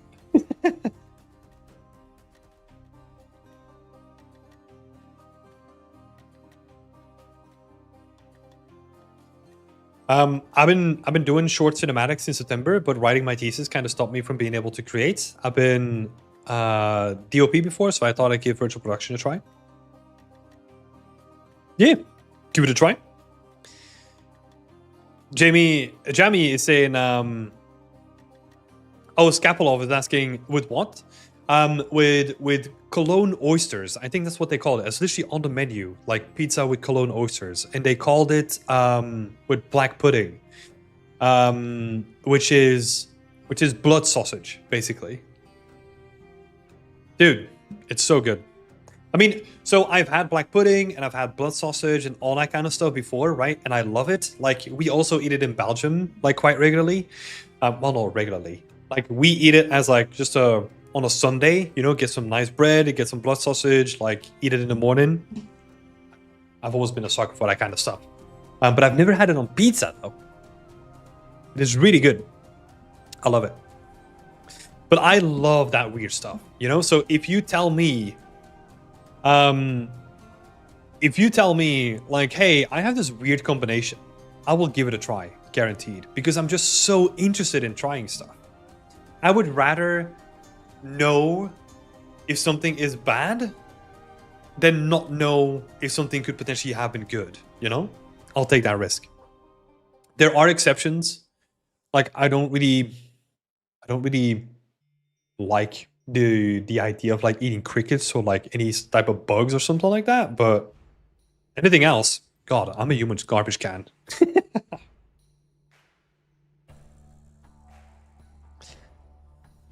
It's a bit of a joke here to call them oysters because they are quite expensive, and we like joking about expensive stuff. Oh, really? Are they quite expensive? Oh, interesting. Because in Belgium, that's literally like the stuff that you... It's sort of like... You kind of throw that stuff away, you know? It's like the cheap stuff. Interesting. Usually in Sweden, it's eaten with lingonberries and bacon. Oh, interesting. Don't know what lingonberries are though. Are those like the little black, not black, like the little red berries?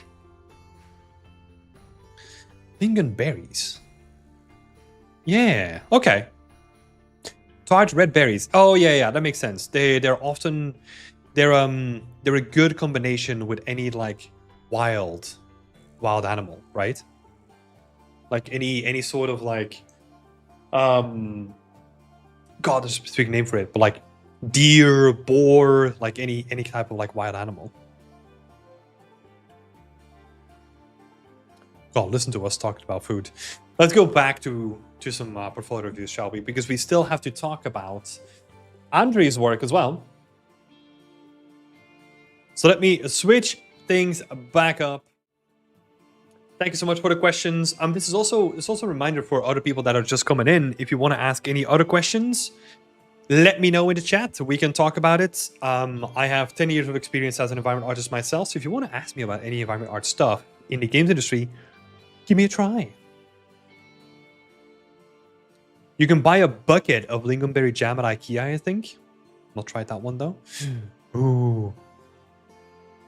Yeah, they had some really good like sugary donuts at IKEA when I was like growing up, but they don't do them anymore.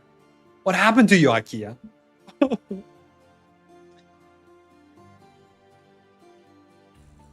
Oh, Strange Studios, you were talking about literal oysters. Oh yeah, oysters are expensive. Yeah. Oh no, I thought you were still talking about black pudding. All right. Anyway, enough talk about black pudding. Andrei Koroliak, environment artist dash freelancer from Ivano-Frankivsk. That's probably the region in Ukraine, right? / Chicago. So I'm not sure where you live now, but that's interesting. Or is that like a literal region in Ukraine? No, right? From Ukraine as well. Good to see you. Let me click on some of these buttons here. Let's have a snoop. Got some of your work here. That is literally your Instagram again. Oh, these both go to your Instagram. Interesting. I'm not sure if like Instagram is needed, honestly. Especially because it's not as up to date as your other portfolio, right? So yeah, I can kind of see LinkedIn because it's a place to connect with like other professionals, right? But like with Instagram, I don't know. So you're in the US by the looks of it. It's a pretty bare bones LinkedIn, you know? Do you have any professional experience? I don't think you do yet, right? Because you're saying freelancer, but I'm wondering if you have done freelance projects before that you could potentially showcase. Oh, and before I forget, I need to share your portfolio so that other people can check it out too. So let me drop that in the chat. Let's have a look. So yeah, on here it's pretty scarce. I would probably not even do experience if you have no experience yet, and just stick to the skills section for now. Because yeah, again, it feels like padding, right? Like give yourself a description, call yourself whatever you want, try something where it makes sense for what you are doing currently, but Don't try to pad anything, I would say. Interesting. Okay, so there was nothing really to see there. I would even debate if you even need... What could be the benefit there for people to potentially connect with you? Yeah, so I would say no Instagram. Well, no Instagram times 2. Just keep your LinkedIn here so that if people want to connect with you, they can. But keep it very minimal, right? What I could also recommend is a CV, right? No CV anywhere in sight. So add a CV on your LinkedIn so that I can see your CV, your former education, what you've done in previous jobs, anything like that, right? Anything that can help me get a better understanding of what you are currently doing or what you have done in the past, right? Maybe some of it, if you're doing freelance work, can't be discussed. That is fine. But then still talk about it in like a broad term of like, I've been a freelancer since the year 2024, let's say, and I've worked for a variety of clients with a focus on these skills, right? Give me something to latch onto, if that works. Strange Studios is asking, where do I drop my portfolio? How does that work? So you have to become a member to do that. And then on your dashboard, this is literally like the dashboard that you get access to. With all your perks, there's like a little section here for portfolio reviews that you can sign up for. Cool. Back to Andre. Let's have a look. Let's start with the oldest one first.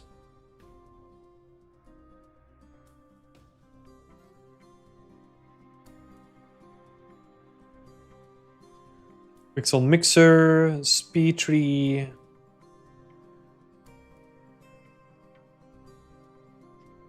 Let's see what's happening. So this is again a situation where I'm gonna have to make some assumptions, right? Because if you say Quixel Mixer, I'm making the assumption that you didn't make the textures yourself, that you're just mixing them together. If you're using SpeedTree and I look at the timeline, I'm not really seeing a lot of change within the trees, so I'm just going to assume that those are like pre-made assets again, right? But here's the thing, I have to make a bunch of assumptions because you are not telling me what you've done, right? So we don't like assumptions. If you want to get into the industry, it can't be based on assumptions. You need to tell me exactly what you did it, how, right? I think overall, pretty interesting piece, the way that you've laid it out, the composition. There's a little bit of separation that is missing between the different layers, but yeah, overall pretty okay scene. So let's see if we continue going forward.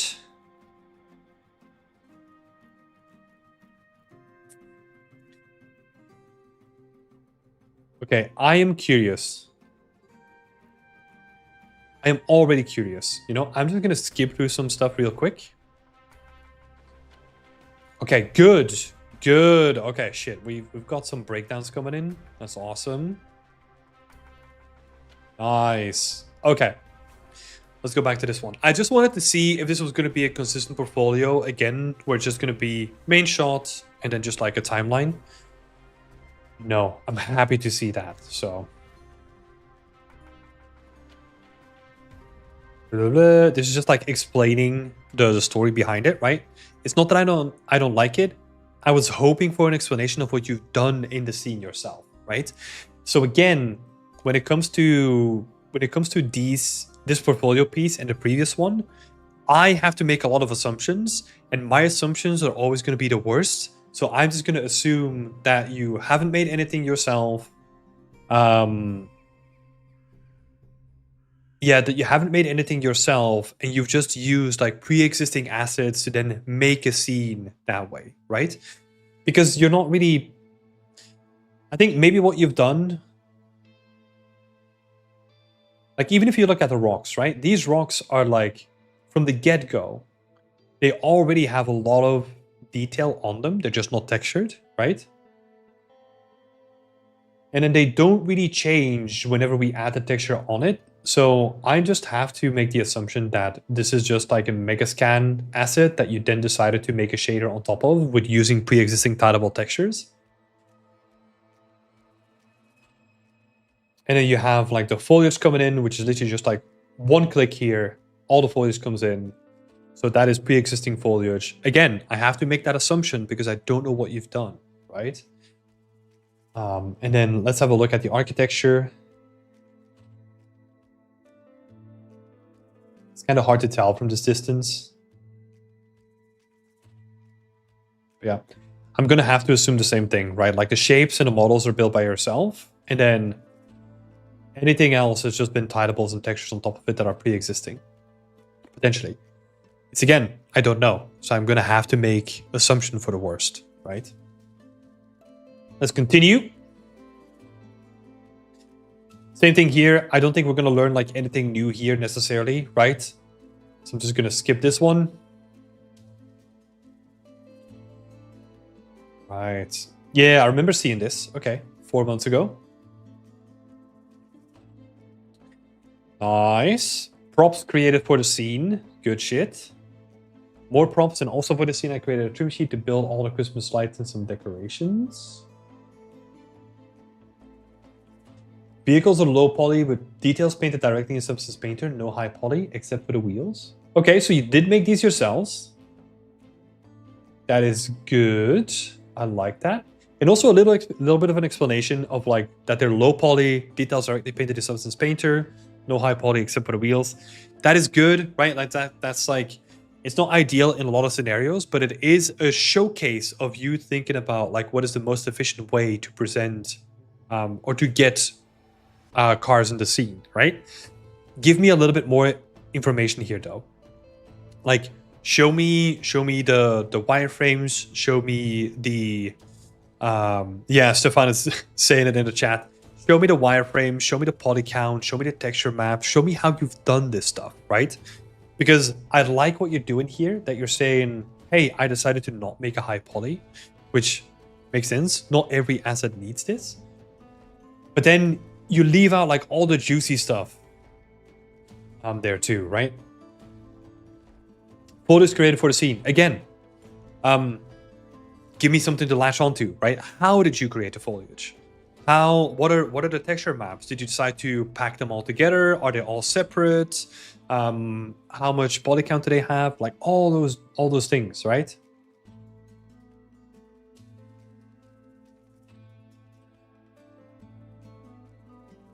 And even if I think I think the presentation is a little bit quirky of the breakdown, right? And I'm not 100% on board necessarily with how it's done, because the stage takes a lot of the focus compared to the assets, right? I do really appreciate you thinking outside the box and really trying something really unique with the presentation. So I would rather see this than just the basic like gray background kind of stuff, because that is somewhat boring, right? So this is showcasing to me that you took extra care in the presentation, that you're trying to think outside the box. Maybe the end result of it is not like the most effective, but you're still trying to do so, right? For example, what I would do here though is you have your lights, which are like all the bright spots in the scene, right? And you have like a bright spot here, but actually all the cool stuff that you're trying to show off is here, right? So this basically comes down to composition. It's like I would focus all the lights here and try to focus it on the actual assets, right? Rotate the lights around so that they're not distracting, and just focus on the work, right? And then zoom in a little bit more so that we get like the stage more in like full view, because I think that could be cool.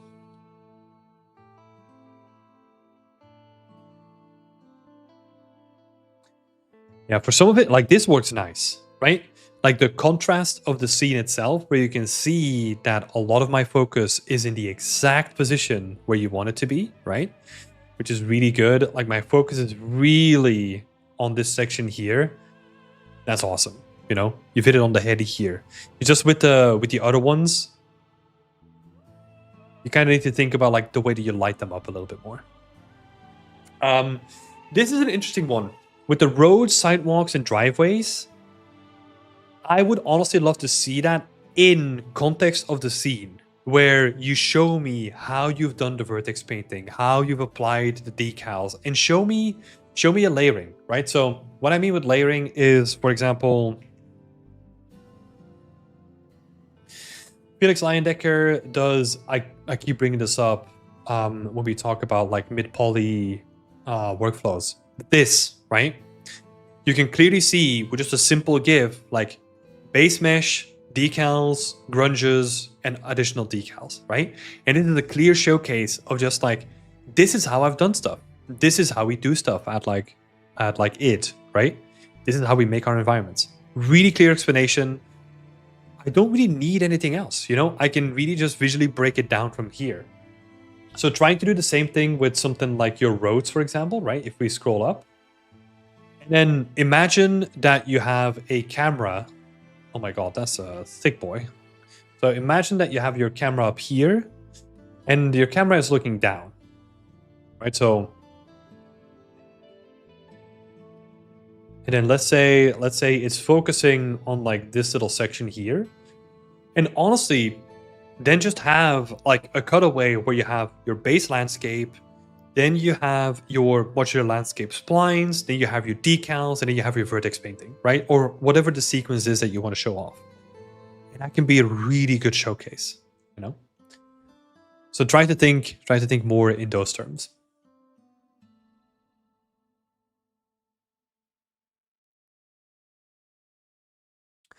Yeah, this walkthrough is pretty good. I like that it shows the scale of things, right? You get like a really good sense of the scale. Sometimes potentially to your detriment, because that looks like a tiny doorway for this person, right? Because also there's like 3 steps still here. So if I were to imagine like my head is going to be here on the doorway, if I then take like 3 additional steps on top of it, then we might have to duck between the door or something like that, right? But I like the genuine attention here, right? Like walking through it. This is also showcasing that you can build performant and really good scenes as well, right? This is really good. I like it. So that's a good showcase. The individual scenes are really good as well.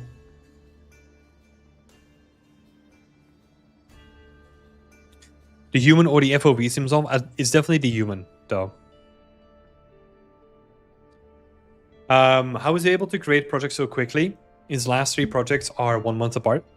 We can potentially have a discussion about that in a bit, right? Because there might be some stuff going on here.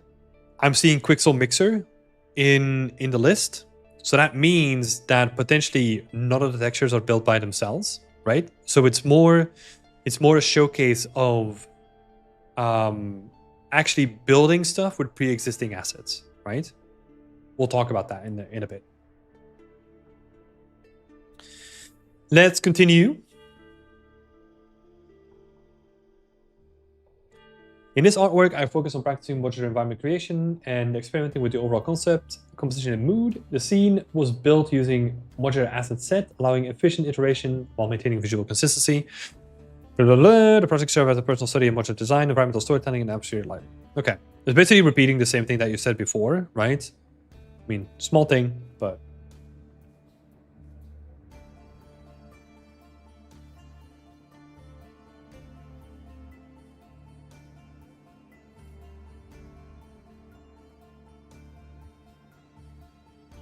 that's weird. Why is the sky so weird? It's like very stylized all of a sudden, where this feels like more realistic. I have a sense that like the skybox is like AI generated stuff. Just a sense.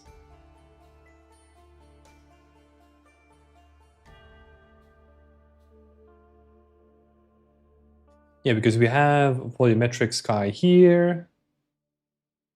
Okay, so this is where we see the mesh coming in. Volume mesh. It might honestly just be weird volumetric stuff. Yeah, it's not necessarily generated by AI, but it's just like weird like noise that's being used, I think. It's probably, yeah, interesting. It's an interesting effect at the end here. Just how weird the clouds are.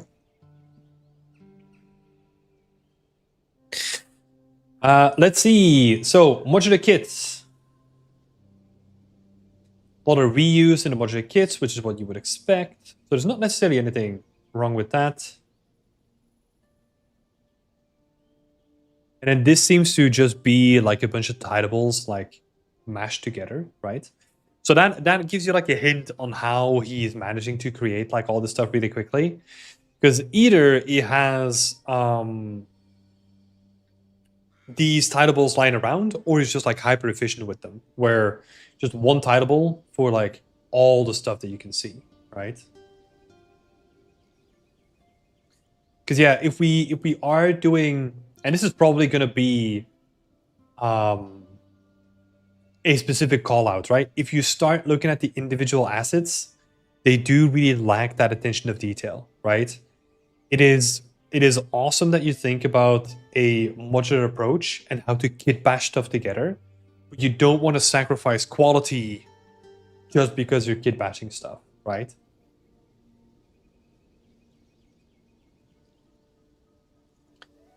Yeah, you can kind of see it here, like stuff starts to make like less and less sense.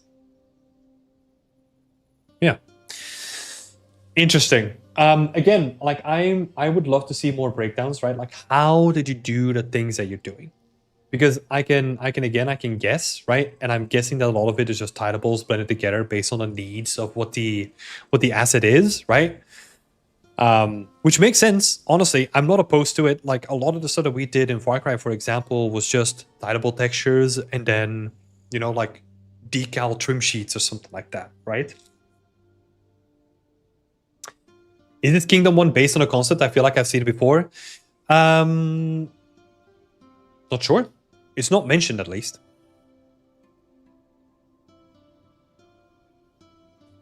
It is not mentioned, at least. So, I have no clue.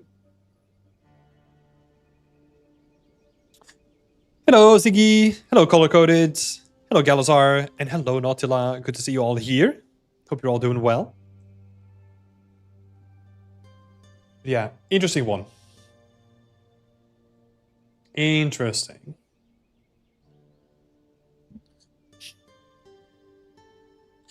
Yeah, I love how painterly the textures feel here. Really cool.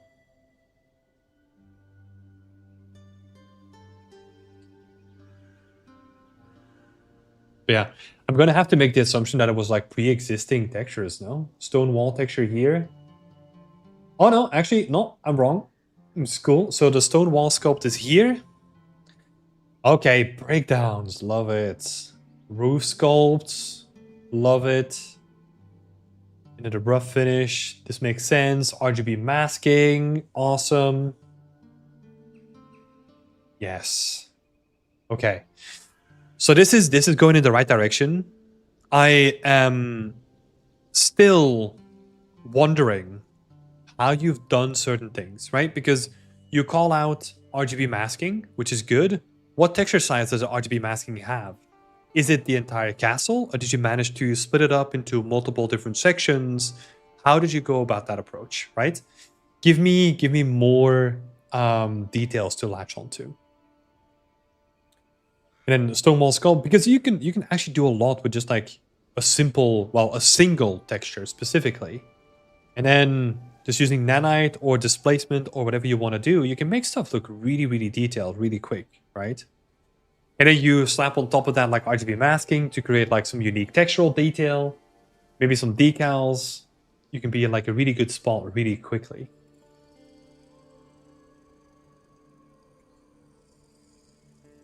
But yeah, there's some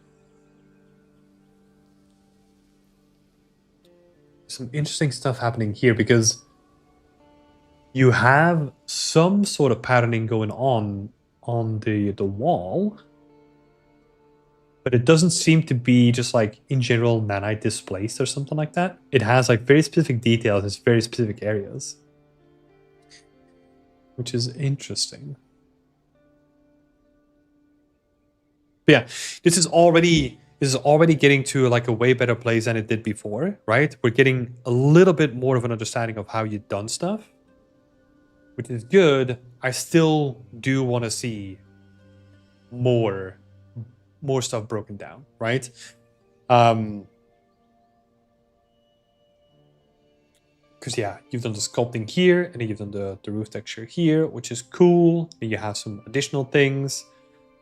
And I still have to lean on my assumptions, right? I'm gonna assume that like you cut out the individual tiles here from the tileable and then just added them on top of it. And then you have like your RGB mask, which is probably done in Substance Painter. I'm still not sure if the foliage is made by yourself or not. Still a big question mark. I have no idea if it's scanned, if it's made by yourself, anything like that. Same for the rocks. You know, how did you create those two? But I think in terms of the overall atmosphere, right, and the artistic presentation, I think it's really interesting. I think you're doing a really good job on that. It is just still show me the juice, you know, show me the interesting stuff that I want to know about. Because that is sure, you might get some clients, or you might get some like industry people knocking on your door for this kind of stuff, right? But if they don't know that you are both dependable when it comes to your artistic creation, and that you know what you're doing when it comes to your production, because here's the thing, we can make pretty pictures, but if we don't know how to make them in a way that they fit into someone else's production cycle, it doesn't matter, right? So what you want to showcase is also you want to prove to me that if I hire you for the project, that you can fit into the team and you know what you're doing, and you can, even if you're like the most senior artist, right? You will still have to explain how you did it so that other people that can then come in and say like, oh, okay, so I have to do it in this way instead. Cool, you know?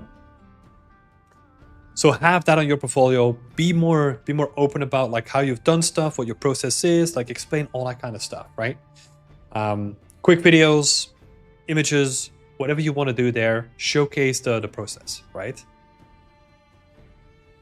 And then maybe also talk about, I don't know if this is going too far for a breakdown. It could be interesting. Also talk about the things that you found yourself, right? So for example, this is something that I tend to do with my medieval scene, right? So the thing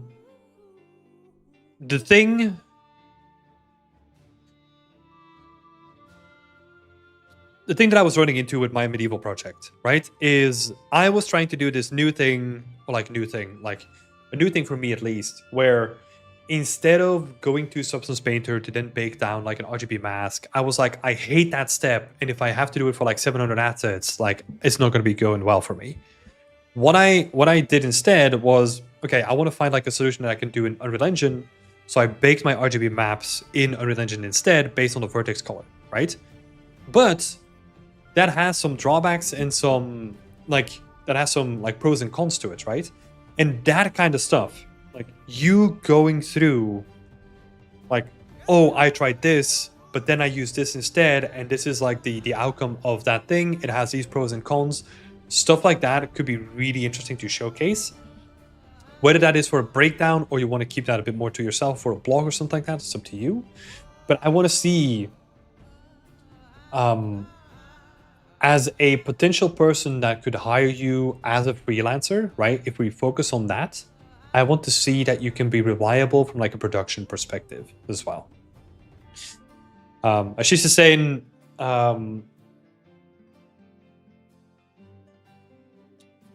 wait, I think it's still his work. I'm not disputing that. No, it's still his work, right? But like the focus is definitely more on speed over detail, right? So like making two tileables and then like making like an entire castle out of it, there's nothing wrong with it, right? And I think that's actually like a pretty cool way of just making like quick scenes like this. But then you have to think about like, okay, how would this then work in a production pipeline, right? Because realistically, right, if you make an open world game and you want to use this pipeline, That means that you have to make every building unique, right?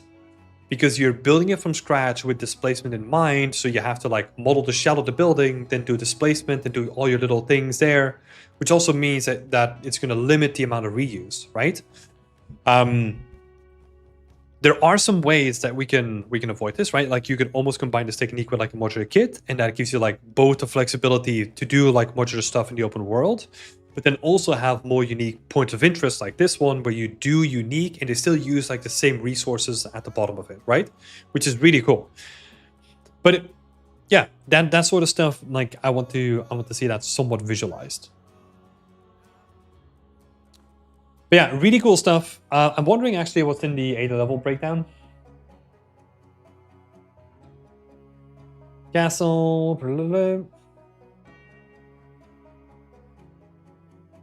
This stuff. I want to see this. This needs to be on your portfolio. Yeah, 100%. Like all this stuff. This is really cool stuff. Like put that on your portfolio. The issue is that if you hide this on like an entry, let's say I don't even click on this because it's an article. I don't want to read an article on your portfolio page, right? If I just click on this, I am not getting all the juicy stuff that you talked about in here. That's a shame. So 100%, like put all of this on your portfolio too. I mean, maybe not all of this, but try to condense the most interesting information from your article, reuse some of the graphics that you've done, and then put that on your portfolio. Because this shit is so good. Like these breakdowns, the snow vertex paint demo, like the way that you created the foliage, you know, clean these images up, make sure that I can read them as like individual like foliage atlases, and then that's so good. Same thing here. Like I didn't even know that you did the wood yourself because there was just no indication in your portfolio, right? But this shit's good. Same with this. See, now it starts to make sense. Remember when I was bringing up, like, I was a little bit confused by this little section here, where if you zoom in to this wall, it's like there are like these patches of like recurring like pieces of wall. And I was like, maybe you're doing like a very specific displacement on certain angles to add like certain texture quality. No. You are just doing, where is it again? You are literally just cutting out around your tileable. You make like a little mesh, and then you just place that onto little sections where you want to add like more detail, right? So you're not using full displacement. You're just using displacement. You're making a separate mask, separate mesh out of it, and then you're adding that onto the castle, right? Which is smart. Like this kind of stuff needs to be shown off. And this is sometimes what we forget to do, right? It's you make so much cool shit and then forget to mention that you did cool shit. So show this off on your portfolio. It's really cool stuff. Yeah, this is what we often refer to as like wasted opportunities, right? There's so much opportunity here. Like all this stuff is really cool. Condense it to like 5 images, make that a breakdown, add it to your post here, and add a lot of value to this thing. Oh my god, so good. And the same thing here, right? I'm assuming that you did a bunch of cool stuff. Show me how. Show me how you done all of this stuff, right? Show me what your approach was and why you did that approach. I wouldn't go as far back as like these last 3, for example. I think last year, I mean, I don't know what your approach was here, but it seems to be more heavily relying on pre-existing assets, right? Which means that, let me have a quick look at this one again. Yeah, this is not using Quixel Mixer. Yeah, this one isn't. Let me do... So, I think this one was just you getting into environment art and you were using like a lot of pre-existing assets, which is probably you want to remove this because you've learned so much already. these ones become questionable, but then from this point on, you're all good, right? Like all these ones are really good. Keep them on there. Ideally, add to them with like more breakdowns. But these ones, I'm not sure how you approach them, but I would definitely add more breakdowns if you still have them or have the files. But I think the quality, for example, the jump from this one to this one is big. Just the overall quality and the way that you compose your scenes and the lighting feels way better compared to these two. Right? But that's on you if you want to keep it. I would add to it. Get rid of the logo. You don't need those logos. Screw the logos. Just let the artwork speak. Let the artwork speak. Cool. Okay, so where do we land? That means overall artistry is like pretty good. I like the way that you're thinking in like a more optimal way already, right? Which I mean by that is that you have this idea of like, hey, I don't agree with the way that things are traditionally done. There must be a way that I can do stuff quicker, right? And this is like a thing that you bring to the table that is like worth zooming in on. So I think that's really good. So artistry, it's interesting, right? Because the last couple of projects, they kind of drag it down again. If it honestly was just like the last 3 images, oh my god, we would be looking really good. Now they just get dragged down by some of the older work. I would still say you're hovering around like a 6 or a 7. Techniques. This is a difficult one because I can only really judge your 80 level breakdown, which is not ideal because that is just hinting at you put the most interesting information in the wrong place, right? So, yeah. I'm still gonna have to like go for like a low score here. Presentation again, I think it's really good. Overall, I would love to see a better presentation when it comes to the breakdowns. Especially the breakdowns. I think that's like my main gripe here. The presentation here is basic, right? It is pretty basic when it comes to the presentation here. I think this also, again, like if you open this up and we start like looking at the individual pieces, that's where it kind of starts breaking apart a little bit because you can really see you taking shortcuts and only using titleables as much as you can, right? Which doesn't inspire me with like a lot of focus on the quality, right? And that needs to be present on your portfolio too. So, yeah. Presentation is going to be halfway. Let me make some notes as well.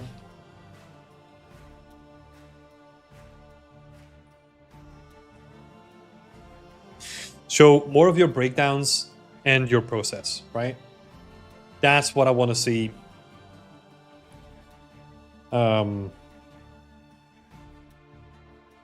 The 80 level article is like filled with really cool stuff. Especially the 80 level article is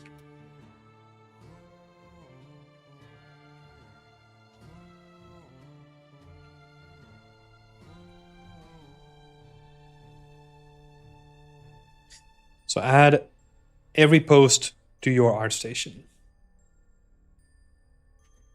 So add these breakdowns to every post to your ArtStation if possible. Call older work. And show me. Yeah, show me more of your process, right?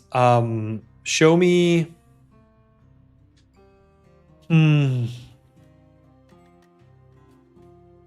Because you're going in the right direction when it comes to your environment artwork. The main thing, and this feels very similar to the problem that I have, right? It's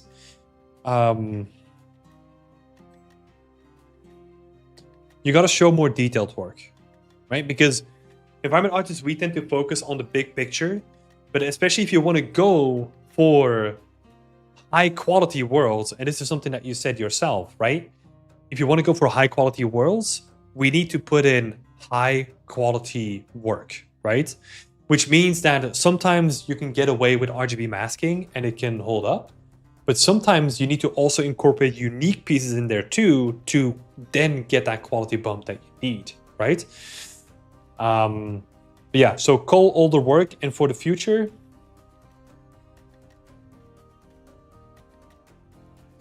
so cull older work, especially the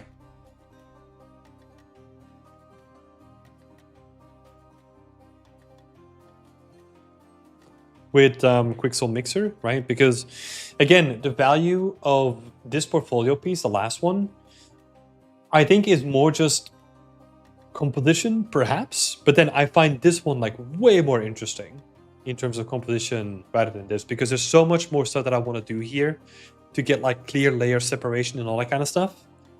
And you can see that you learn so much. So at a certain point, I'm not saying that you have to remove it now, but you have to think about removing that.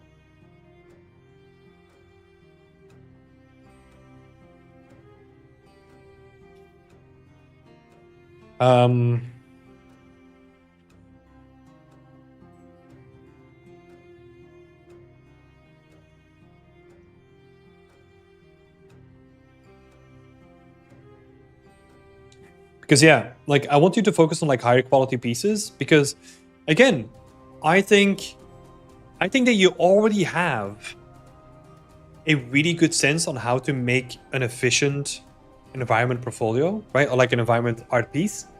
You just need to focus on how can you drive the quality of that up, right? Adding some unique pieces in there that can really, really help with that. Because it's currently your weakness, right? If you look at your entire portfolio, let's actually have a look here. Because there were some pieces in here, for example, the cars, right? They look decent, or like they look good and they work well in the scene, right? But they're still cutting some corners when it comes to making individual assets. I think the best example in your portfolio currently would be these guys, right?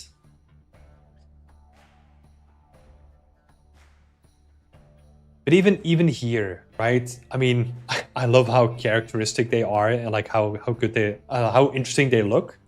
But these are, for example, not props that you would expect, or I wouldn't call them like high quality, like interesting props to look at, right? So for example, maybe in the castle that you did in like your last piece, the central courtyard has like a statue, right? Something like that, where I can show, you're basically trying to showcase like, hey, I can do stuff at a big scale, like really efficiently, and I can also do the individual thing if needed, right? Because that's just gonna make you like way more versatile, especially as a freelancer, right? From a freelancer perspective, it is gonna be likely that you are gonna be doing individual assets or smaller condensed scenes, right? So trying to keep that in mind too.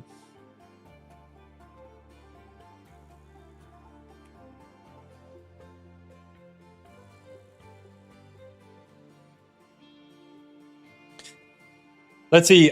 Sorry, we didn't talk about hireability yet. I think your hireability is already pretty strong though. Like the way that you align yourself to your work. The only thing that I was kind of missing was like a CV. Your LinkedIn was kind of lackluster. It was kind of, yeah, like some of the other links here, like you don't need them. That's tiny. I'm not going to factor that in. But yeah, I would say have a CV. Focus on the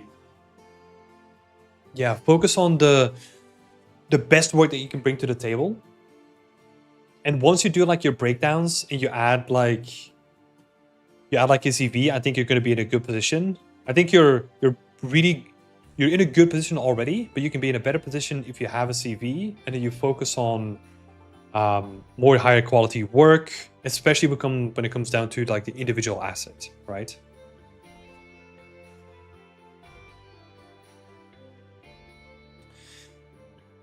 Hey Tim, thanks a lot for taking the time to review my portfolio. Also, I just joined for a couple of minutes since I'm working right now.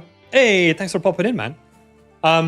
Yeah, really, I love the latest piece, right? I know that we focus a lot on the feedback and like it's honestly most of it.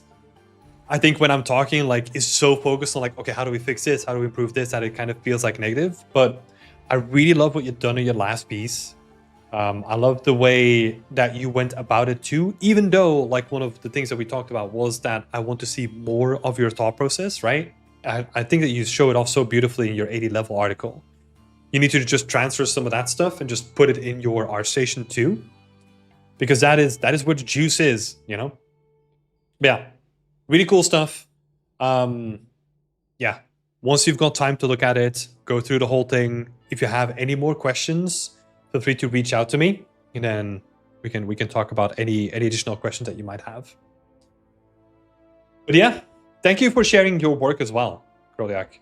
Let me share your ArtStation again here so that people can check it out. Go give them a like, a follow, all that good stuff. McFadder saying remove the logos and add red circles and arrows. Yes, you gotta also do like the YouTube face, you know, where you're like, oh. They did what? Oh my god, please. Can you imagine that ArtStation is gonna look like that? Ugh. Alright, let's switch back. Samara is saying maybe you've just seen this project before, and it has quite a lot of views on ArtStation. Yeah, it does look like it. Is Quixel Mixer like Fab? No, it's actually a way to just like take pre-existing assets like materials and then just blend them together with like a bunch of parameters, you know?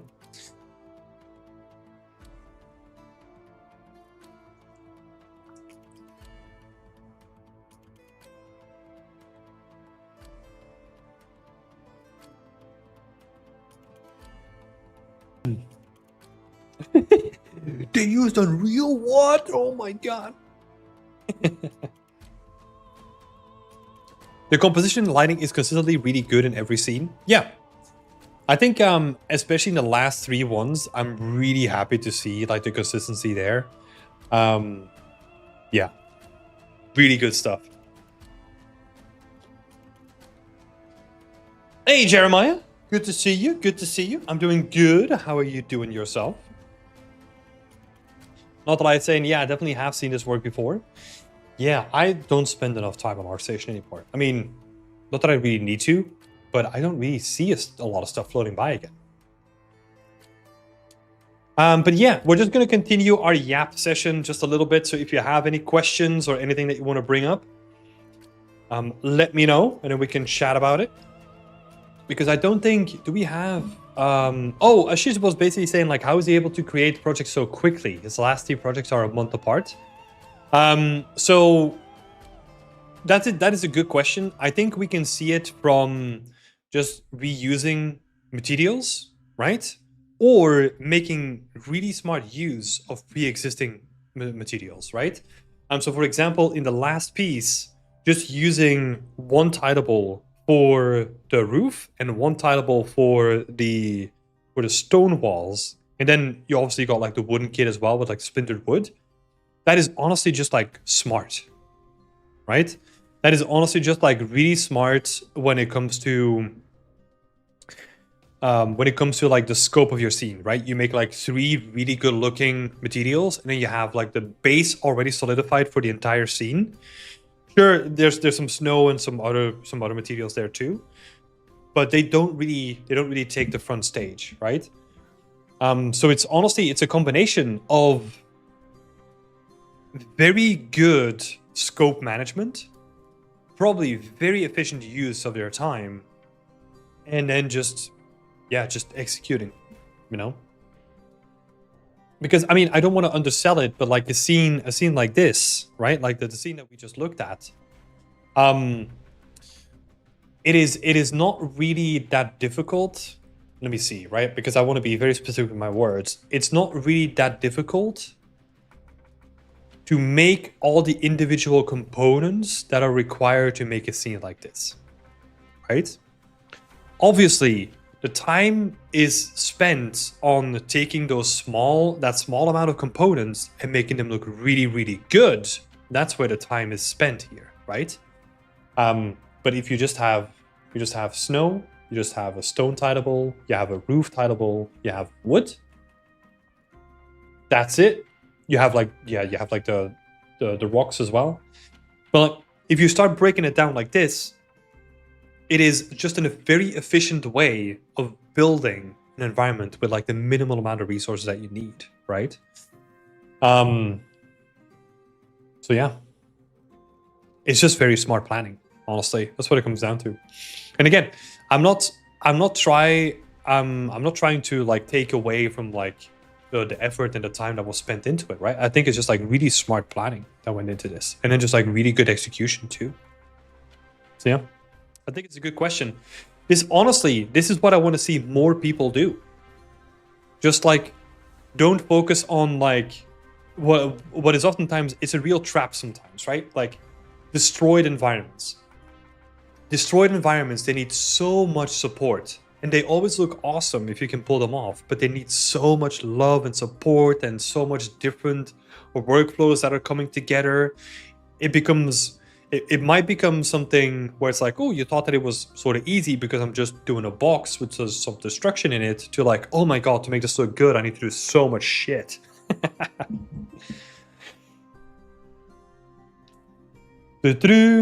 I honestly see a lot of it on LinkedIn too, maybe even more than ArtStation, and sometimes even Blue Sky. Yeah, what do I tend to do on LinkedIn? I don't really see a lot of art, actually. I think what I need to do on LinkedIn, I need to really cleanse my timeline and stop following a bunch of people that don't post art, so that I can cleanse my timeline and have more art again. But yeah, a couple more questions in the chat, so thank you for popping in. So Color Coded Insignia is asking, how do you go about trying to get an 80 level article? Did it just reach out, or do you have to submit your work somewhere? Just wondering. I think most people, they probably get reached out to, right? But I think I've written like 5 articles like back in the day when it was like coming up. And what I did is I would reach out to them. It's like, hey, just finished this. Do you like it? I can write a tutorial, you know? The thing that I would say though, is that it is nice to have your work be recognized by like an external partner, right? Like let's say ArtStation, not ArtStation, like 80 level. But there's so much content coming onto that website that you're gonna get exposure for like a couple of hours and that's it, you know? So let me actually have a look, because we looked at this like half a year ago or something like that. But if we go to 80 level, and then when was this posted from Andre? That was like last month. Okay, we're just gonna have a quick look here, right? So, and I'm not necessarily against having your work shown on here, right? But like all the stuff that's on the front page is from the 8th of May. Right? And we're halfway through the day. And their front page is already full of stuff that they released today. Right? So that means that you can probably expect your work to be on like the front page for a couple of hours.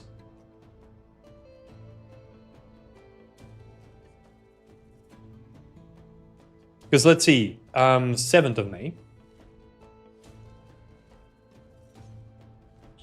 7th of May is like, let's say, a page and a half, right? So that means like one day later, you're already like on page 2 or 3, right? Which means that you're basically getting no views because there's barely anyone going to look at like page 2 or 3, right? Again, I'm not holding this against like necessarily 80 level.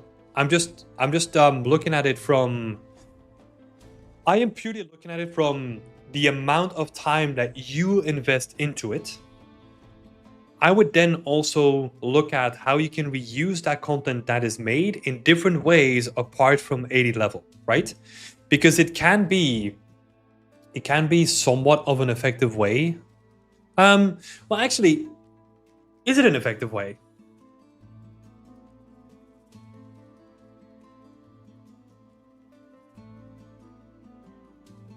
I'm just thinking about this, right? Because if we think about this logically, so let me go to the main screen again. Let's bring this up. So we're going to use some very shitty analytics, right?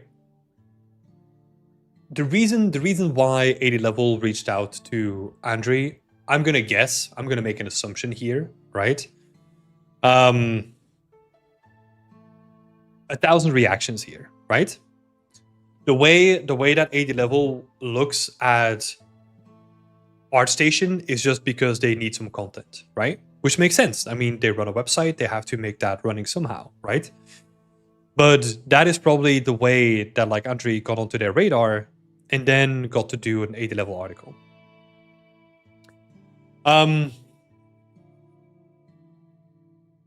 yeah,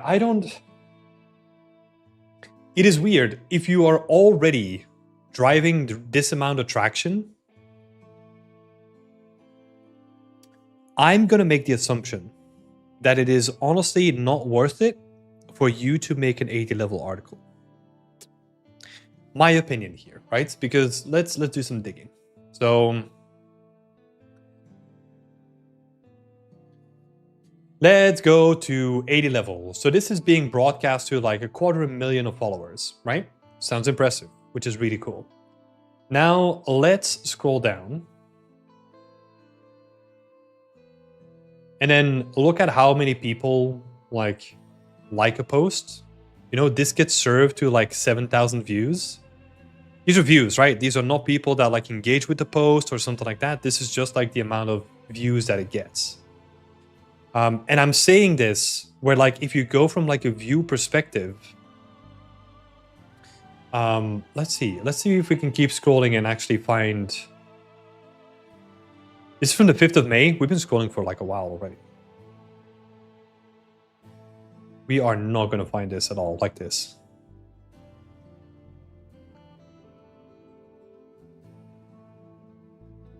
When is this? 28th of April. I'm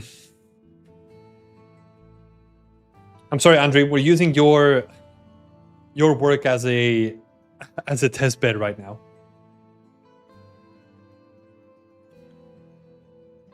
We're not gonna find this really. And I'm also not gonna keep scrolling down either.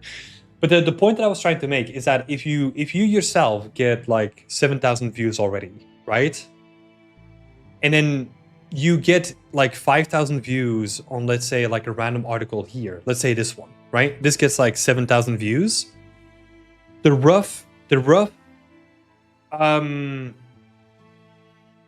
comparison is that you can expect 2 to 3% of those views to actually engage with the post and potentially click on it, right? So just from that perspective, from the social media platforms, it might not be worth it. And then maybe you get some like extra traction. I mean, you get like a wider exposure, I guess, right?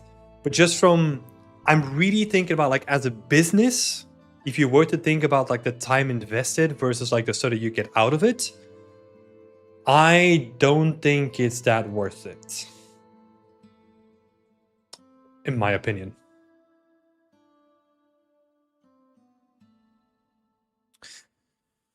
As soon as I got some drop frames again, apologies for that. Doesn't 80 level give you some validity in the industry? No, it actually doesn't.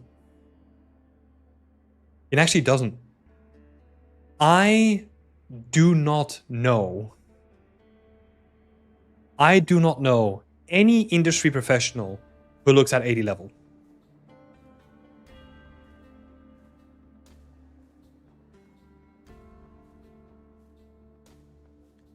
I really struggle to think of like a person who looks at like 80 level to get like a better understanding about this industry, honestly.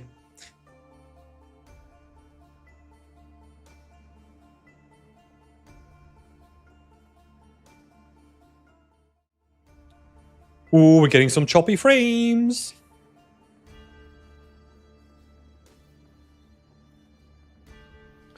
But yeah, I can get why that is, right? I mean, they have built their entire reputation is like information, but that's not true. I just don't think that's true at all.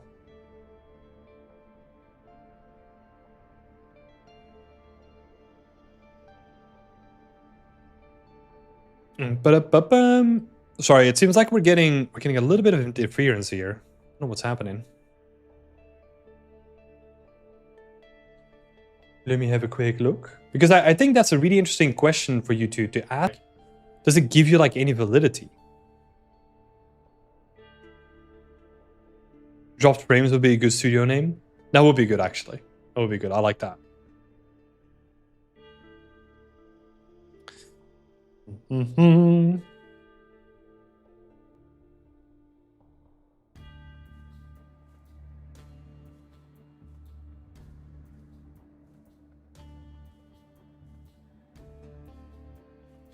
Wow, what is happening? Just out of sake of interest, like, can you guys still hear me all right? Because it is showing up pretty red on my side. I'm wondering. 80 level is DDoSing the stream. No!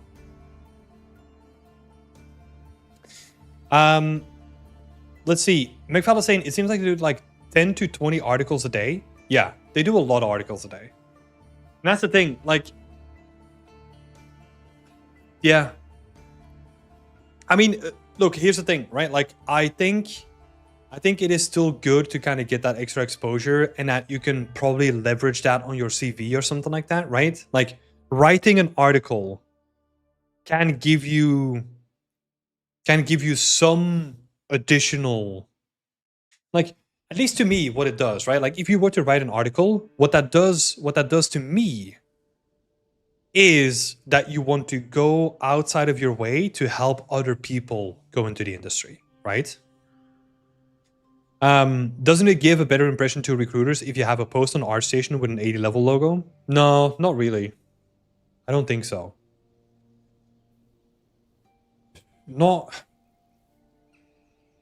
I don't think 80 level is gonna do that. Like, if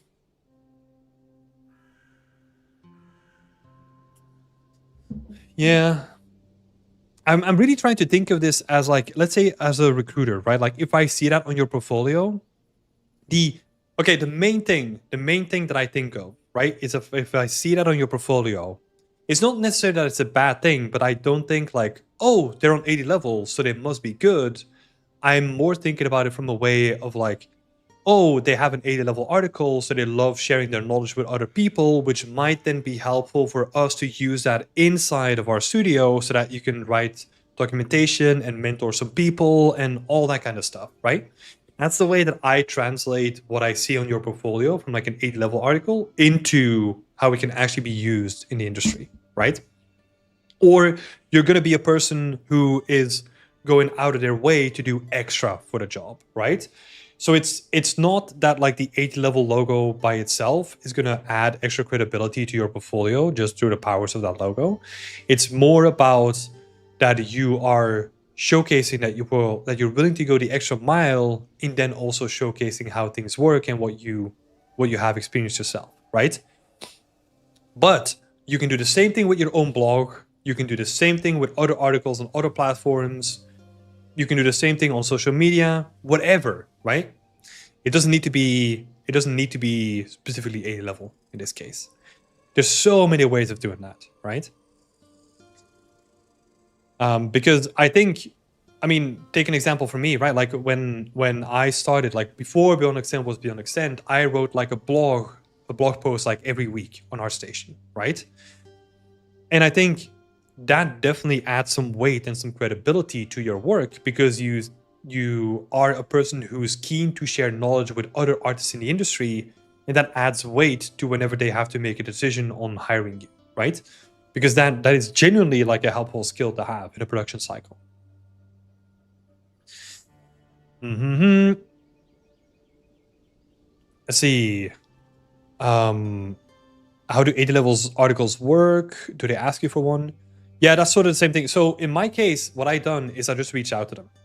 You know, I think in the beginning, let me see, did I reach out to them? I think so. It's either them reaching out to you or oh no, I think they reached out to me first, and then for a second article, I reached out to them. So it was like, okay, I have a connection now. I'm just gonna reach out to them. But honestly, you can honestly just reach out to them too. And I think they will just put your article on there. If you have something that's interesting, they will just put it on there, honestly. Let's see.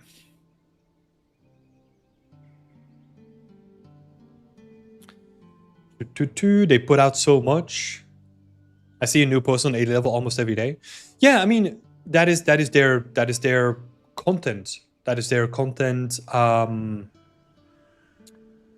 is the way that they make money, right? Is by just grabbing more traffic that comes to the website. So the incentive for them is to put more stuff on a website because that drives more traffic, right?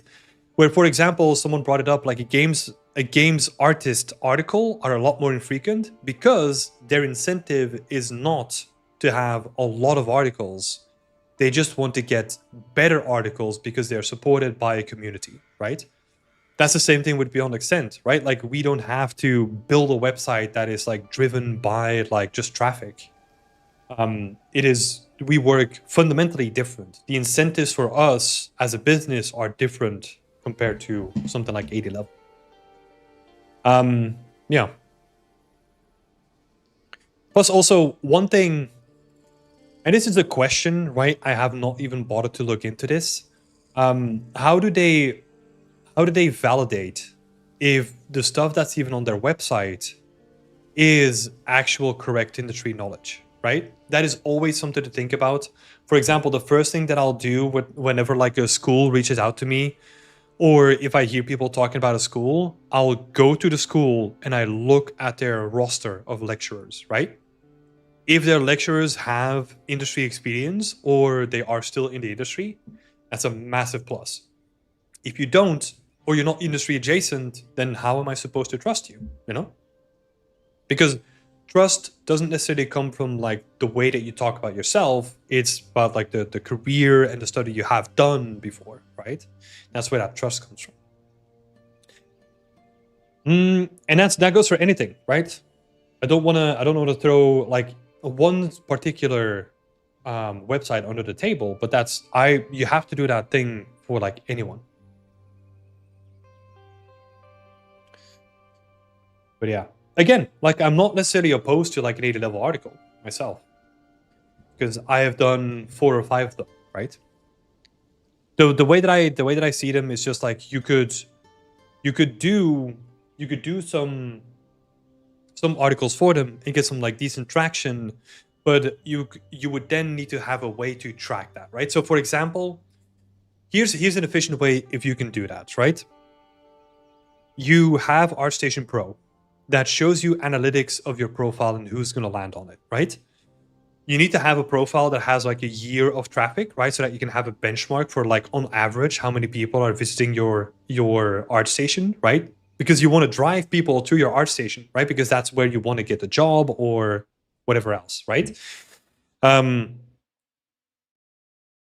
you have that baseline analytics going on. Then go talk to 80 level, do an article for them. And if that benchmark is that baseline doesn't even move at all, it's not worth it. Because if they're not driving traffic to your profile, then what's the point, right? What are you doing it for? You're just doing it purely for them. They do some mess stuff to generate website traffic. For example, in a post, they might say, wishlist the game here, and the link is not a Steam page, but to their article. Yeah.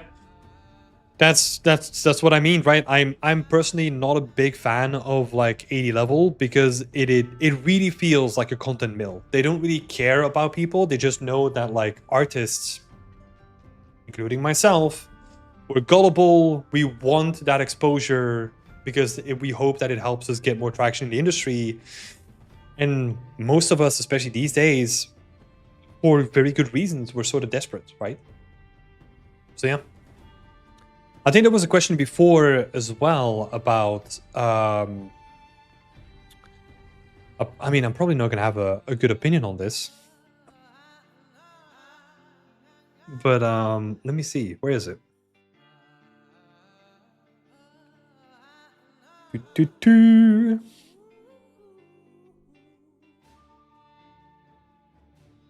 I think I lost it. Oh. Uh-oh. My YouTube just crashed. Okay. Good.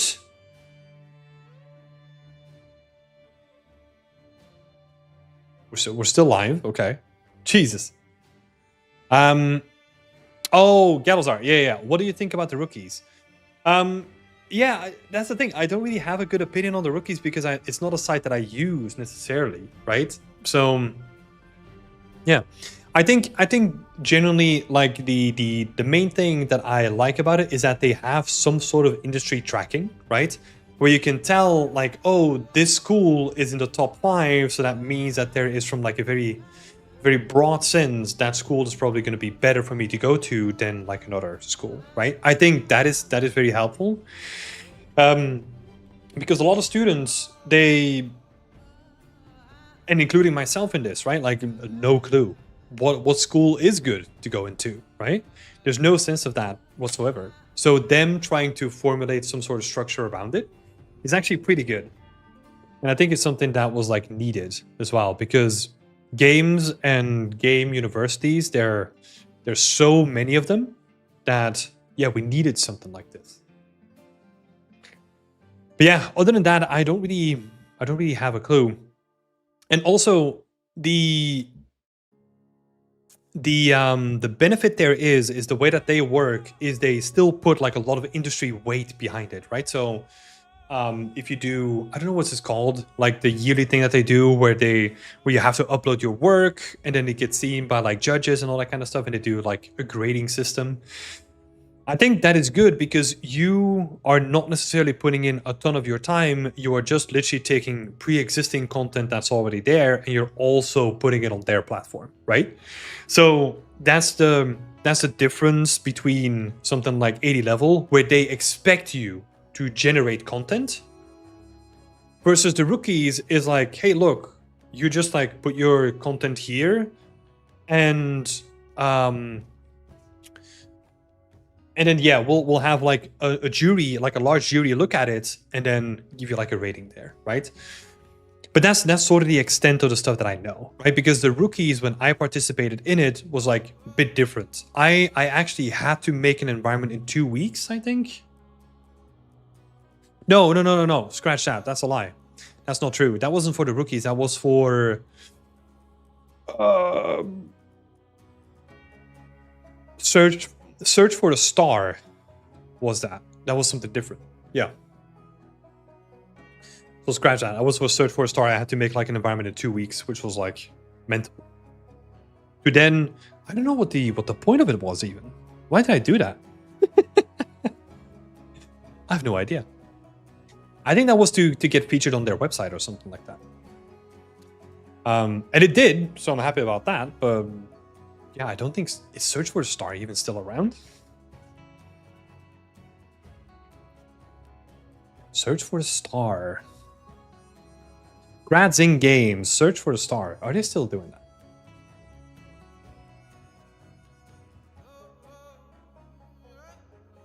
Oh, they're currently on hiatus. So they're not doing that anymore.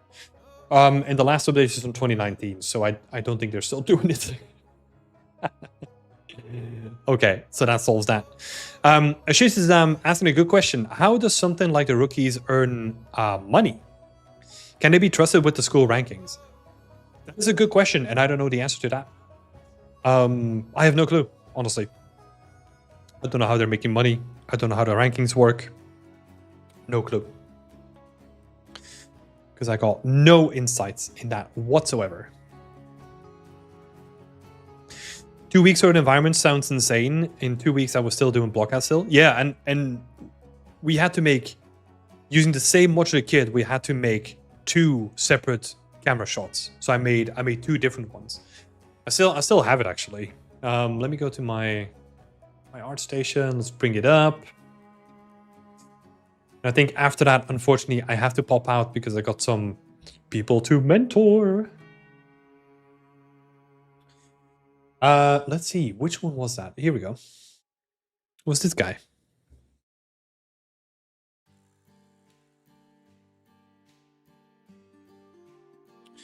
Yeah. So these two scenes using the same modular kit like was made in like 2 weeks, you know, like 11 years ago. Oh my god. It was pretty fun though. Pretty fun. We also got a concept provided as well. Oh, it's still, yeah, this was the concept. You know, so make from that what you will. I think there were a couple of other pieces. Yeah, so sort of like this general kind of sense, you know, I kind of had to stuck with. And then there was this one as well. Yeah, interesting. It's from like Unreal Tournament from like, geez, 11 years ago.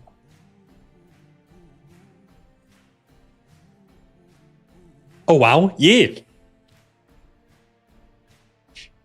Yes. Trying to literally do as much as I could. And this was after school as well, I think. Yeah, because I was still in school. I was doing full-time school and then doing this on top in like 2 weeks. It was freaking mental sometimes. Oh my god. But yeah. Anyway. What are the best places to promote my projects? Just Discord channels, or are there forums out there that are good at sharing content?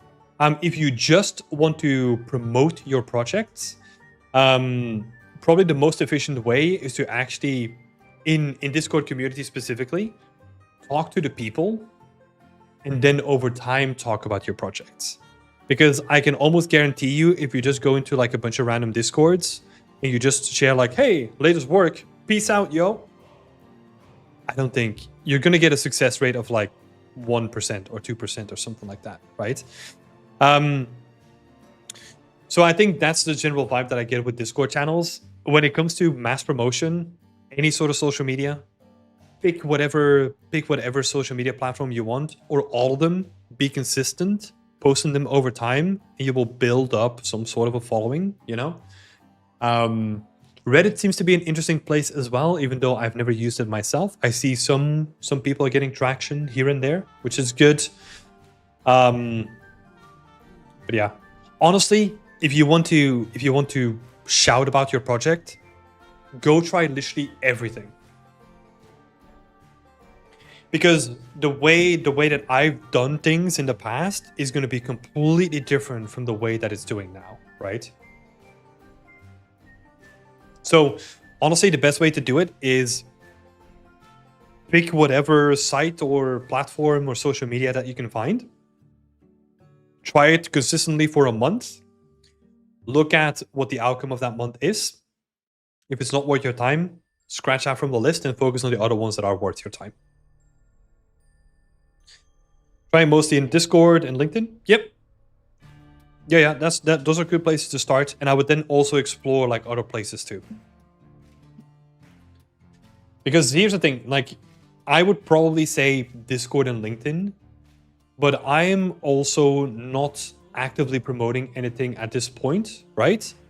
So I might be missing out on some more interesting places that I'm not aware of.